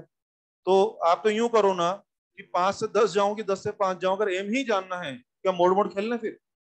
माइनस वाला फॉर्मूला छोड़ो ना, फिर तो मोड पे आ जाओ, और मोड पे आ गए तो फिर डी आई वन, 5 एम पे से 10 एम पे गए तो भी डी आई वन को 5 ही लिखूंगा, और 5 10 से 5 गए तभी मैं डी आई वन को सिंपली 5 लिखूंगा, क्योंकि अब मुझे तुम्हारे प्लस या माइनस में कोई इंटरेस्ट नहीं है, मुझे एम से, मुझे कैपिटल एम जानना है, मुझे सिर्फ क्या जानना है, उसकी वैल्यू जानना है। एम कभी भी नेगेटिव नहीं होता है, एल कभी भी नेगेटिव नहीं होता है, सुन लिया सबने? पढ़ू मैं आगे? पढ़ू मैं आगे? अगला सवाल बहुत ही सुंदर क्वेश्चन है, लिखे लिखे, थोड़ा शॉर्ट में लिख दूं क्या? आई वन, लेट, ये लीजिए, 2 sine 100 pi T, capital M 10 millihenry, T two max, question mark. मैं बोलूंगा, मैं इसकी लैंग्वेज ही बोलूंगा ताकि आप समझ पाए कि ऐसा लिखना चाहिए मुझे। फटाफट से लिख दो, एक बार बातें करते हैं अपन। हाँ जी, मैं धीरे धीरे लैंग्वेज बोलता हूँ, जरा पहचानना मुझे सही। 200 पाई टी, भाई 200 पाई टी, टी भी तो है बेटे, टी, नीचे देने, चलो सुनो सुनो इधर आओ, सवाल की पूरी लैंग्वेज सुनिए। In primary coil current is 2 sin 100 pi t, if mutual induction between primary and secondary coil is 10 millihenry, find maximum value of induced emf in secondary, find maximum value of induced emf in secondary। क्या पूछ रहा हूँ, E2 की E2 max? देखो मैंने, मैं E2 नहीं पूछ रहा भाई साहब, क्या पूछ रहा हूँ मैं, E2 max। समझ में आता है क्या? कैसे समझ में आ जाएगा पूरा सवाल? हो जाएगा, चलो काम शुरू करें अपन। मेरे को तो अच्छा पहली बात जस्टिफाई करें सवाल सही भी है कि नहीं। यस यार, आप कह रहे हो मैं प्राइमरी में करंट चला रहा हूँ और आप मुझसे वहां ईएमएफ मांग रहे हो, क्या वहां ईएमएफ बनता भी है क्या? कुछ कुछ है, फील है? प्राइमरी करंट कैसी, कांस्टेंट या टाइम डिपेंडेंट? और दोनों में एम है ही, दोनों में एम है, और यहाँ की करंट क्या कर रहे हो, चेंज करोगे, वक्त बदलेगा, वक्त बदलेगा तो क्या करंट बदलेगा, तो करंट बदलेगा तो वहां वहां E2 आएगा। और मैं E2 नहीं, E2 का मैक्सिमम वैल्यू या पीक वैल्यू आपसे पूछ रहा हूँ, शुरू करूं मैं काम? आ जाओ, देखो ना, मेरे को तो एक ही क्वेश्चन आता है ना, E2 बराबर minus M D I one upon D T, यही पढ़ता हूं मैं। E2 बराबर, देखना माइनस एम अपनी जगह है, डिफरेंशिएट करके डाल रहा हूँ, इसको संभालना। दिस इज 200 पाई एंड तुम्हारा, सॉरी, कोस, कोस तुम्हारा आ जाएगा 100 पाई टी, यही हो जाएगा। अब आप खुद देखो, ये मेरा E2 आया है बच्चे, अगर मैं E2 मांगता तुम इस पे बात करते, मैंने क्या मांगा है, E2 मैक्स, तो सिर्फ E2 मैक्स पे फोकस करूं हम तो मैं। E2 मैक्स मेरे ख्याल से है M इंटू या 200 पाई। आपने सुना होगा साइन या कोस के आगे जो लिखा होता है वो मैक्सिमम वैल्यू होता है, ऐसी ऐसी ऐसी, याद है? ऐसी की तैसी करेंगे आगे, ऐसी की तैसी करेंगे आगे, हाँ, अब मैं ही करूंगा ऐसी तैसी, सुन रहे हैं? तो देखो ना, साइन या कोस के आगे जो लिखा होता है बच्चे को क्या होता है, पीक वैल्यू। यस, तो देखो ना, कोस फंक्शन के आगे जो लिखा होता है पीक वैल्यू, और माइनस तो सिर्फ उसमें वेव फॉर्म की उल्टा डायरेक्शन के बारे में है। Peak value of this function is क्या, दिस वन? अरे नहीं पहचानते क्या यार? ऐसे में खूब करते ना अपन ऐसा, ऐसा अजीब से क्या देख रहे हो, पहचानते हो सब? भैया पहचानते हो ये सब? मैं लिख दिया, अब बुलाओ, सबको बुलाओ। एम कितना था, 10 मिली, मिल गई, और 200 पाई, क्या 2 पाई क्या वोल्ट? ये कौन है ये, E2 या peak value of E2? Yes, E2 नहीं है भाई साहब, E2 तो खुद शायद मेरे ख्याल से टाइम डिपेंड आया था, आया था तो आया था, देखो देखो E2 तो खुद टाइम डिपेंडेंट आया था। तो E2 टाइम डिपेंडेंट था, यानी हर पल उसकी वैल्यू चेंज हो रही थी। तो आपने मुझे पूछा E2 तो हर पल चेंज हो रहा है तेरा, तो ऐसा अगर E2 की मैक्सिमम वैल्यू बता कि कहाँ तक जाएगा, E2 चेंज हो रहा है तेरा, तो बता अधिक से अधिक कहाँ जाएगा E2, तो मैंने बोला अधिक से अधिक कहाँ जाएगा, 2 पाई वोल्ट जाएगा। समझ में आ रहा है? बोलिए प्लीज, नहीं बोले, कोस की वैल्यू हाँ वही फंक्शन की वैल्यू 0, मैक्सिमम के लिए तो वो रखना पड़ेगा। कोस थीटा जो होता है उसकी मैक्सिमम 1 लिख दो ना, 0 नहीं 1, एंगल 0 हो जाएगा। हाँ कौन बोला था माइनस के बारे में, सुने? यस सुनो सुनो, नहीं मैं बोलूंगा, सुनो इसको छोड़ो पे तुम। मैं तुम्हें दो चीज देता हूँ, एक करंट की फंक्शन है ये, और एक और करंट की फंक्शन है, मान लीजिए ये ले, ठीक है ना? दो करंट की फंक्शन, आओ किसने बोला इसको प्लॉट कर दिया, किसने बोला इसको प्लॉट कर, हो गया। बता, इसकी पीक वैल्यू कितनी है 10, और इसकी भी पीक वैल्यू कितनी है 10। इसकी पीक वैल्यू माइनस थोड़ी बोलते हैं अपन, समझे कि नहीं? इसकी पीक वैल्यू माइनस बोलते हैं क्या अपन लोग, क्या बोलते हैं 10, माइनस अबाउट उल्टा पुल्टा चल रहा है, मतलब वो 180 फेज डिफरेंस होता है जो। समझ में आ गया? मैं मिनिमम नहीं बोलना है अबे, मिनिमम नहीं बोलना। अच्छा एक बार बता, ये अच्छा सुन सुन, ये 10 है, तो ये 10 या प्लस 10, ये क्या होगा -10। इस फंक्शन में मिनिमम वैल्यू -10 नहीं बोलते हैं, ये भी मैक्सिमम है और ये भी मैक्सिमम है, बस ये पॉजिटिव पीक होता है और ये नेगेटिव पीक होता है। हाँ मिनिमम तो वैल्यू 0 होती है।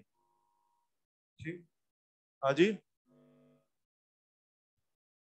ये पॉजिटिव पीक होता है और ये नेगेटिव पीक होता है। पीक वैल्यू 10 है। हाँ जीरो ही, जीरो को मिनिमम बोलना पड़ेगा। अगर कोई मुझे कहे 10, मतलब इसकी वैल्यू मिनिमम कब है, तो मैं बोलूंगा मिनिमम मतलब 0 कब है। माइनस को मिनिमम नहीं बोलते हैं, माइनस तो क्या हो गया, पीक हो गया ना, ये पॉजिटिव साइड का पीक है और ये नेगेटिव साइड का पीक। समझे कि नहीं? इतना कंफ्यूजन कहाँ है, तो सिंपल है ना, व्यवहार तो खत्म हो चुका है अब। आओ अगला सवाल करते हैं, बहुत सुंदर क्वेश्चन है, प्लीज प्लीज आगे बढ़े।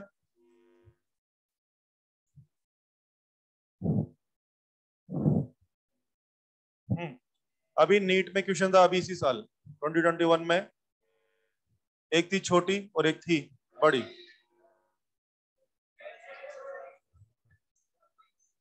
V1 R R, और मेरे को क्या बोला M। ये क्वेश्चन किस जमाने में जेई में आया हुआ क्वेश्चन है, सेम क्वेश्चन एग्जैक्टली, और अभी 2021 में अपने यहाँ था नीट में। मैं बोलूंगा पूरी कहानी थी, दो दो कोयल छोटी बड़ी है, रेडियस सेम वो है, दोनों कॉन्सेंट्रिक भी और दोनों कोप्लेनर भी हैं, दोनों कॉन्सेंट्रिक भी और दोनों कोप्लेनर। तो मैंने ऐसा बना दिया, हो गया चकाचक, ये सब दे दिया। एम पूछ रहा है, एम किसका बना है पूछेगा, ये छोटी का कि बड़ी का या सिस्टम का? क्या, एम ना तो छोटी का ना एम बड़ी का, एम तो सिस्टम का, तो पूछ रहा है। और हाँ हाँ एक इशारा देखा आपने इसमें क्या किया, आर लेसन आर, आर बहुत ही एकदम चिन्ह, इसका मतलब क्या है, छोटी छोटी है क्या? नहीं, छोटी छोटी की बहुत ही छोटी है, छोटी को छोटी मत समझो, छोटी की एकदम बहुत छोटी है, एकदम चिन्ह से एकदम, समझ रहे हैं आप? छोटी छोटी की बहुत ही छोटी है, एकदम चिन्ह सी है, समझ रहे हैं? ऐसा इसने बोला है, अपन नहीं बोल रहे हैं। अब इस सवाल इस बात का कहेंगे तो इस्तेमाल होगा भाई, अगर छोटी बहुत छोटी है तो यार इसमें हम क्या करें। आओ देखते हैं। इस सवाल को शुरू करने के लिए मैं एक मैसेज लेता हूँ आप लोगों को, जो कि हमेशा काम आएगा। इधर मेरी हेल्प करनी है आप लोगों को, इधर आ जाओ, मैं इसको खराब नहीं कर रहा। बड़ी छोटी, आपको याद है एम बनाने के लिए मैं क्या बोल रहा था अभी, 5 2 I 1, एम एम याद है? तो मैं याद है पहले मैं एल बनवाता था, कल या परसों एल बनाते थे। किसी भी चीज का एल बनाने का तरीका अपना क्या था, अपन मैं उस चीज में करंट डालता था, शब्द सुने, मैं उस चीज में करंट डालता था, मैं उसी चीज का फ्लक्स पकड़ लाता था और 5 और I का रेशो करके बोलता था देखो ये एल आ गया, ये खत्म हो चुका है। आज एम की बात करो तो आप मुझे दो मेंबर दिया करते हो, दो मेंबर देने के बाद आप पूछोगे एम लाओ, तो मैं किसी एक चीज में करंट डालूंगा, शब्द पकड़े, मैं किसी एक चीज में करंट डालूंगा और फ्लक्स उसी का कि दूसरे का। बहुत अच्छा बोल रहे हैं, शाबाश। और मैं दूसरे का फ्लक्स और एक का करंट का रेशियो लाऊंगा तो क्या मिल जाएगा, एम। समझ में आता है ना? अब यहाँ पे दो विचार आ सकते हैं बच्चों की तरफ से। एक बच्चा बोलेगा सर ऐसा करो, बड़ी में करंट डाल के छोटी का फ्लक्स पकड़ लेते हैं। कोई बोलेगा नहीं साहब, छोटी में करंट डाल के बड़ी का फ्लक्स पकड़ लेते हैं। तो कौन ज्यादा टेक्निकली से उस पर विचार करते हैं, फिर डिसीजन लेंगे। आओ इधर आ जाओ सब लोग। यस, मान लेता हूं मैंने छोटी में करंट डाला है, ऐसी बात कर रहे हैं। छोटी ने मान लो सेंटर में बना दिया 10 टेस्ला, मैंने छोटी में करंट डाला, छोटी ने सेंटर पे कितना फील्ड बना दिया 10 टेस्ला। अब जब मैं बड़ी का फ्लक्स निकालने बैठूंगा, तो मैं अगर वहां पे बी को मैंने 10 टेस्ला यूज कर लिया, तो यानी मैंने क्या मान लिया कि जहां जहां तक बड़ी फैली हुई है वहां हर जगह फील्ड कितना है, 10 टेस्ला। क्या सारी दुनिया में 10 टेस्ला था क्या? नहीं, 10 टेस्ला सिर्फ इस जगह पे था भाई साहब, 10 टेस्ला सिर्फ इतनी सी, सिर्फ सेंटर पे था, सिर्फ सेंटर पे 10 टेस्ला। तुम दूर दूर तक 10 टेस्ला लेके घूम रहे होगे, तो ये सही हो रहा है कि खराब हो रहा है? खराब, तो टेक्निकली गलत हो रहा है। यस, मैंने छोटी में गन डाल के बड़ी का फ्लक्स ढूंढने गया तो टेक्निकली तो गलत है, ये अच्छा नहीं है, छोड़ दो। आओ बड़ी में करंट डालते हैं। बड़ी में करंट डाला, मान लो उसने सेंटर बनाया 10 टेस्ला, फिर सुन लीजिए, सेंटर बनाया 10 टेस्ला। जब मैं छोटी का फ्लक्स निकालने बैठूंगा तो फिर मैं छोटी के पूरे दौरान, पूरी छोटी की जगह मैं 10 टेस्ला मान के फ्लक्स निकाल लूंगा। टेक्निकली तो वो भी गलत है, टेक्निकली तो वो भी गलत है भाई साहब। 10 टेस्ला क्या यहाँ हर जगह था या सिर्फ सेंटर पे था? सिर्फ सेंटर पे 10 है, लेकिन मैं काम करने के लिए क्या करूंगा, पूरी छोटी की जगह में हर जगह 10 टेस्ला मान के अपना फ्लक्स निकाल लाऊंगा। टेक्निकली तो वो भी गलत है, लेकिन आई थिंक पहला वाला ज्यादा गलत है और ये कम गलत है। पहला वाला तो ज्यादा गलत था, ये गलत तो है लेकिन ये कम गलत है। और गलत ही करना हो तो क्या करें, ज्यादा गलत की कम गलत? अगर गलत करना ही पड़े तो क्या करना है, कम गलत करना है। बात पक्की हो गई है, गलत करना ही पड़ रहा है तो कम गलत करेंगे। पक्की हो गई बात? यस। और इस गलत को भी सही किया अगले ने, अगले ने इशारा कर दिया है। यस। अगला क्या कह रहा है कि छोटी तो एकदम चिन्नी सी है बे, बहुत ही छोटी है, वो तो इतनी छोटी कि तू मान ले वो सेंटर के आसपास सिमटी हुई है। देख रहे हैं, छोटी तो इतनी चिन्नी सी है, एकदम सेंटर के आसपास सिमटी हुई। इसका मतलब उसने इशारा कर दिया कि देख बेटा, तेरे सेंटर में जो फील्ड आया ना, तो उसको पूरी छोटी के दौरान तू मान लेगी कि छोटी छोटी नहीं है, बहुत छोटी। एकदम जस्टिफाई हो गया मामला, तो बात पक्की हो गई। सिखाने के लिए इतना कुछ बोला, रट सकते हैं आज के बाद। जब भी मैं 2 सदस्य देकर के आपसे पूछूंगा एम लाइए, हमेशा हमेशा बड़े मेंबर में करंट डालनी है, हमेशा बड़े मेंबर में ही करंट डालनी है, और हमेशा छोटे मेंबर का ही फ्लक्स पकड़ना है। नियम बन गया ये, हमेशा बड़े मेंबर में, बड़ा तुम्हारे सिस्टम में जो 2 सदस्य होंगे, बड़े सदस्य में ही करंट डालना, और फ्लक्स हमेशा छोटे सदस्य का लेकर के आंसर बनाना। सुन लिया सबने? चलो अब आ जाओ, खेलते हैं। बोलो करंट किस में डालूं, छोटी की बड़ी? वेरी गुड, अब तो अच्छा बोल रहे हैं। करंट किस में डालूं? बड़ी। और बड़ी चुप बैठेगी, माहौल बना देगी। आओ, लेट आई बड़ी, है ना, मैंने बड़ी में करंट डाल दिया, बड़ी तो माहौल बना देगी। चलो बे, बी बड़ी, this is you not I बड़ी अपॉन क्या 2 रेडियस, माहौल बन गया है। फ्लक्स का लेने जाए, बड़ी का कि छोटी का? हूं क्या कर दो बे, छोटी। फ्लक्स छोटी, दिस इज बी बड़ी ए छोटी। क्या cos 0 आएगा? यस। छोटी तो बहुत छोटी है ना, प्यार से बात करनी पड़ेगी। हाँ, ए छोटी एकदम चिन्नी सी एकदम। छोटे बच्चों से तो प्यार से बात करनी पड़ती है ना, या उनसे भी दहाड़ के बात करोगे? हाँ, छोटे बच्चों से प्यार से बात करनी पड़ती है। बहुत बढ़िया। तो फाइव छोटी इज बी बड़ी एंड ए छोटी, और cos 0 इज इट बाम? कौन बोल रहा है? बाम या नॉट बाम? बाम या नॉट बाम? बहुत बढ़िया, बुलाओ सबको। म्यू नॉट आई बड़ी अपॉन 2r ए छोटी। ए छोटी को क्या मैं पाई आर स्क्वायर लिख दूं आज? मैंने लिख दिया। और देखो ना, मैं फ्लक्स बना जरूर है कि मेरे दिमाग में थोड़ा बात कुछ और चल रही है। मेरे दिमाग में भी क्या चल रहा है, मुझे फ्लक्स में इंटरेस्ट नहीं है। क्या मुझे आई बड़ी को नीचे बुलाना चाहिए? बुला इसको नीचे। अरे ऐसा तो भावुक हो गया भाई तो। Mu naught pi R square upon क्या 2r हो गया। और देखा, मजाक मजाक में 5 और i का रेशियो आ गया। और सबसे अच्छी बात, 5 और i दोनों एक ही सदस्य हैं, अलग अलग सदस्य के? ये कौन है, एल की एम? कौन है ये, एम छोटी की एम बड़ी की? एम। एम पर्सनल होता है कि सबका होता है? वेरी गुड, बहुत ही सुंदर। अगला सवाल, ये अभी अपना क्वेश्चन था रिसेंटली, अभी 3-4 साल पहले भी इसी प्रोफाइल का एक क्वेश्चन था, उसकी बात कर लेते हैं। आ जाओ, देखो ना, जो क्वेश्चन था ना, वो भी अभी 3-4 साल पहले नेट में था। डायग्राम बनाए सभी नालायक। This is L, this is L, फिर मेरे को दिया। जो ज्ञानी लोग बातें कर रहे हैं वो भी फोटो बनाए, समस्त ज्ञानी लोग फोटो बनाए। मुझे लगता है लगभग वही प्रोफाइल का सवाल है, बस मामला सर्कल से स्क्वायर गोल पे चला गया है ना? पहले 2 गोल सर्कल सर्कल थी, और आजकल 2 गोल स्क्वायर स्क्वायर है ना? आपको दिख रहा होगा। और हाँ, मुझे बता दीजिए, उन्होंने फोटो बना के दी।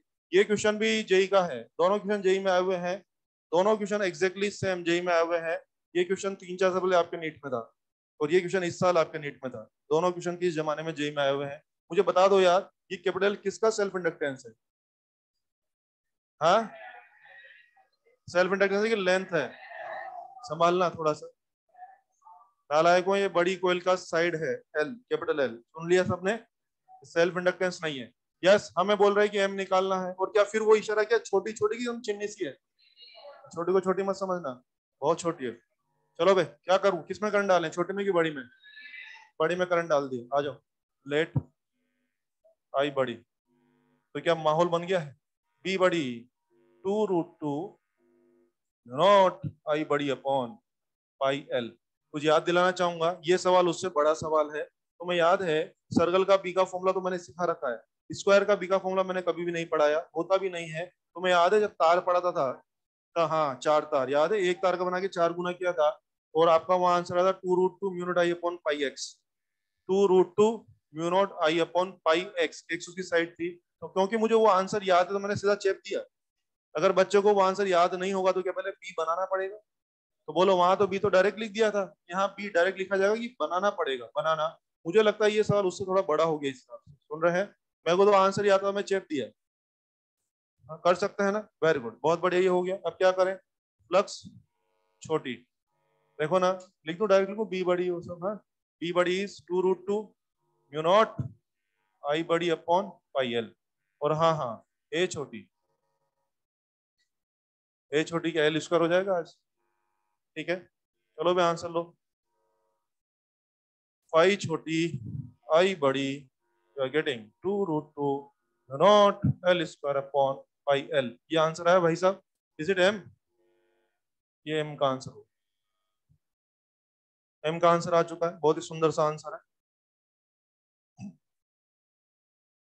अपने एग्जाम में जब क्वेश्चन था, और इवन जेई में भी जब क्वेश्चन था, जेई में टाइम में, उस टाइम में भी एम नहीं पूछा था कि एम कितना होगा, पूछा था एम किसके प्रोपोर्शनल होगा। क्या मैं कह दूं? जी हाँ, सीधा ये था, एम किसके प्रोपोर्शनल होगा, तो मुझे बोलना चाहिए शायद एल स्क्वायर बाय एल के प्रोपोर्शनल होगा। कैसा आसान है, कर सकते हैं ना आप लोग? देखो कितने सारे क्वेश्चन हमने किए। मैं 2 सदस्य देके आपसे एम पूछूंगा तो किसी एक सदस्य में, किसी एक में, या बड़े सदस्य में, बड़े सदस्य में करंट डालना, और छोटे सदस्य का फ्लक्स लाना, घुमा फिरा के आंसर लाना। देखो, हाँ भैया, नहीं दिया तो फिर भी करना तो यही पड़ेगा, लेकिन वो टेक्निकली थोड़ा सा गलत है। तो जो भी क्वेश्चन बनाते हैं वो अपने क्वेश्चन को जस्टिफाई करने के लिए, सही बनाने के लिए क्या करते हैं, कंडीशन डालती है। इन्होंने पूछा सब आर, वो छोटी के बारे में नहीं बोला कि ये बहुत छोटी है, तो फिर क्या करेंगे? अब भी करेंगे तो यही, लेकिन आई थिंक उस टाइम क्वेश्चन पे क्वेश्चन मार्क लग सकता है, इस क्वेश्चन में एक तरह की एरर है या कमी है। तो जो क्वेश्चन बनाते हैं तो वो इस बात को ध्यान, इससे होता है ना, बॉल ऊपर जा रही है नीचे आ रही है, तो वहां लिख देते हैं फ्रिक्शन मत मानिए या विस्कस मत मानिए, वाली बात है। पढ़ू आगे, चलिए ये भी हो जाएगा। अब ध्यान दीजिए, मैं आपसे कह रहा हूँ कि 2 मेंबर, पता है अपनी किताबों में 2 मेंबर कोई भी हो सकता है, कोई 2 कोल का ठेका नहीं है। जनरल सुन लो आप लोग, ये देखो आप, जैसे मान लीजिए मुझे कभी भी 2 मेंबर के बारे में बोलेंगे, भाई बंद कर दो मोबाइल, शाबाश, इधर ध्यान दो, है ना? उनको बोलो भी क्लास में बाद में बात करो। चलो, तो मान लीजिए सोलेनोइड है, ये मान लीजिए सोलेनोइड है, कुछ भी सवाल, सवाल क्या है अपनी बुक्स में, सोलेनोइड है, हमसे बोल देगा इसके अंदर चिन्नी सी छोटी कोल बैठी हुई है, सोलेनोइड के अंदर एक चिन्नी सी कोल बैठी हुई, बोलेगा एम लाइए। यस, क्या करें, किसमें करंट डालें, छोटे में कि सोलेनोइड में? 2 मेंबर हैं, छोटी कोयल और एक बड़ा सोलेनोइड, किसमें करंट डालें, छोटे मेंबर या बड़े मेंबर?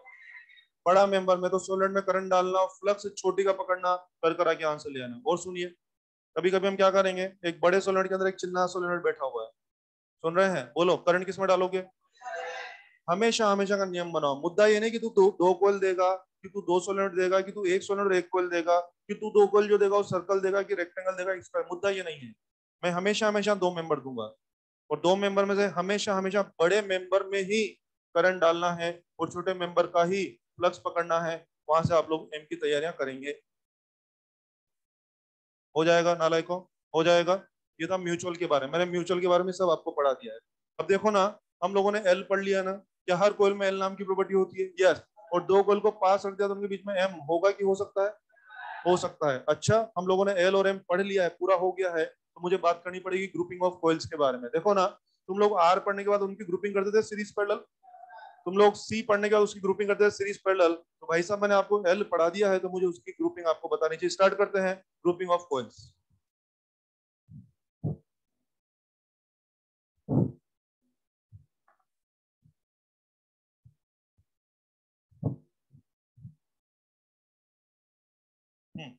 स्टार्ट कर रहे हैं ग्रुपिंग ऑफ कॉइल, छोटा सा पॉइंट है, 5 मिनट का टॉपिक है बस, ग्रुपिंग ऑफ कॉइल्स। और स्टार्ट करने के लिए एक मैसेज दे दूं आप लोगों को, एल का ट्रीटमेंट वही है जो आर का होता था, सीरीज में जोड़ना, पैरेलल में बटे छठे। सी का ट्रीटमेंट वही कि उल्टा पुल्टा। मैं तो एल सिखा रहा हूं ना, तो इसमें आओ फटाफट से लिखते हैं।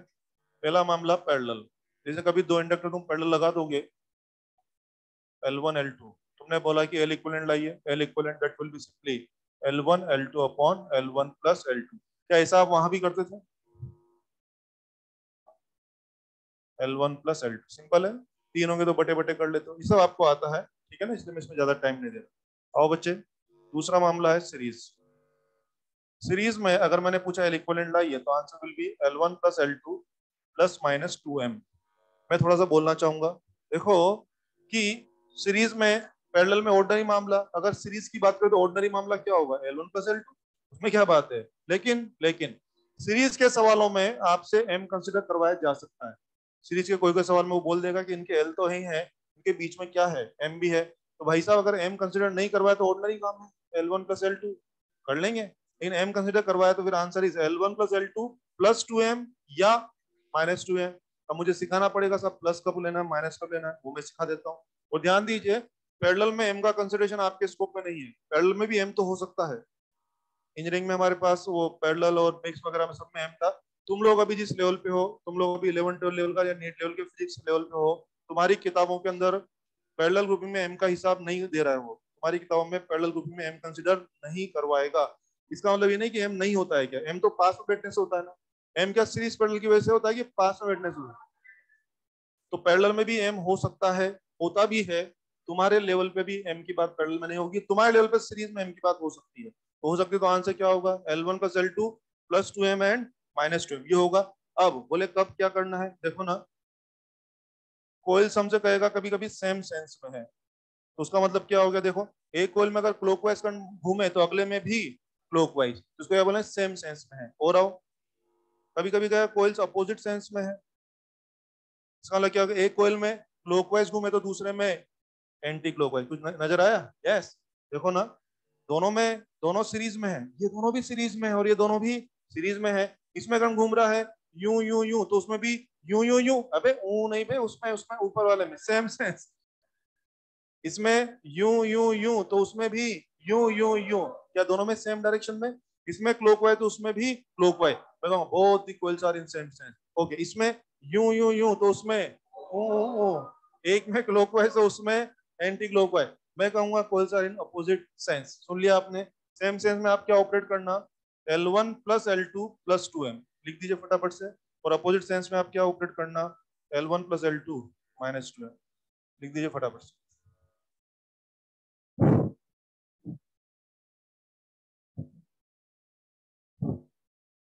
नहीं, दो से ज्यादा नहीं होगी, यस, दो से ज्यादा बुक्स में 12th या नीट लेवल पे दो का ही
अभी आवाज आ रही है ऑनलाइन लोगों को?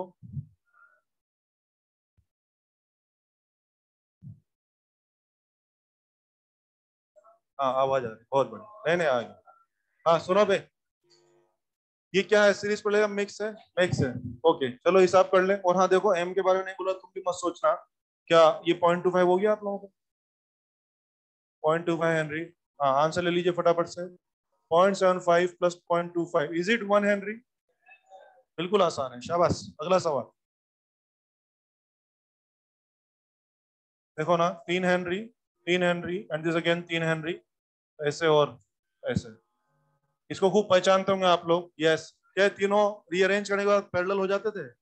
ऐसा अपन ने रेजिस्टेंस में खेला था, ऐसा अपन ने कैपेसिटर में खेला था। अब तो अपनी इतनी प्रैक्टिस हो चुकी है, इसको देखते आप पहचान लेते हैं। वहां तो बड़े पॉइंट पोटेंशियल मेथड लगा लगा के रीअरेंज करते थे, अब तो उसकी आवश्यकता नहीं है। क्या तीनों पैरेलल हैं ये? क्या ये तीनों का नेट सीन ये होगा ना? बोली ये हो जाएगा ना?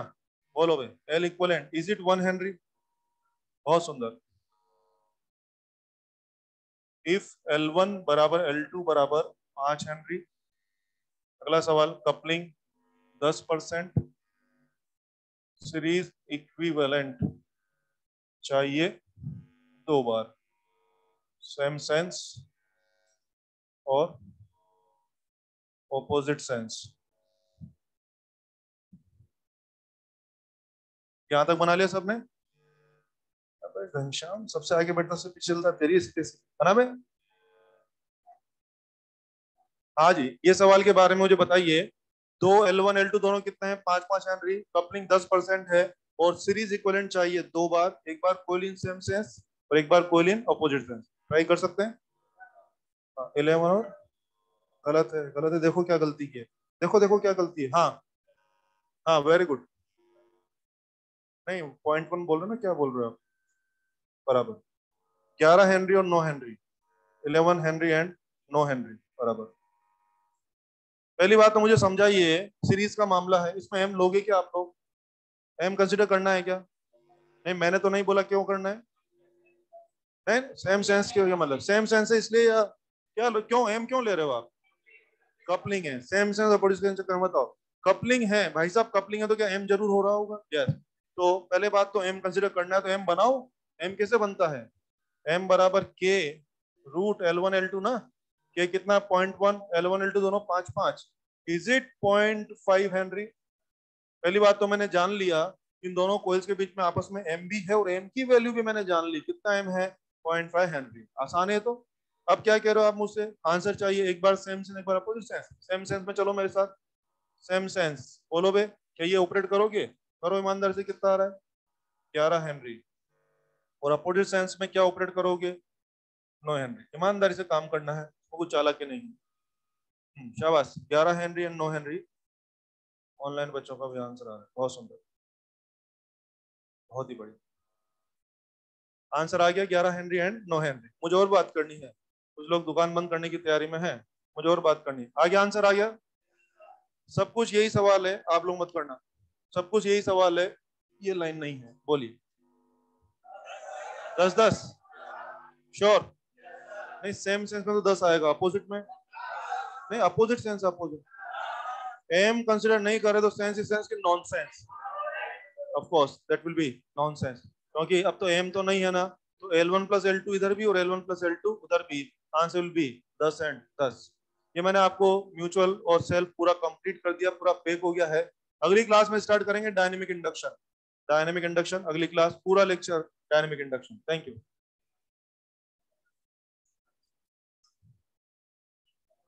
धन्यवाद।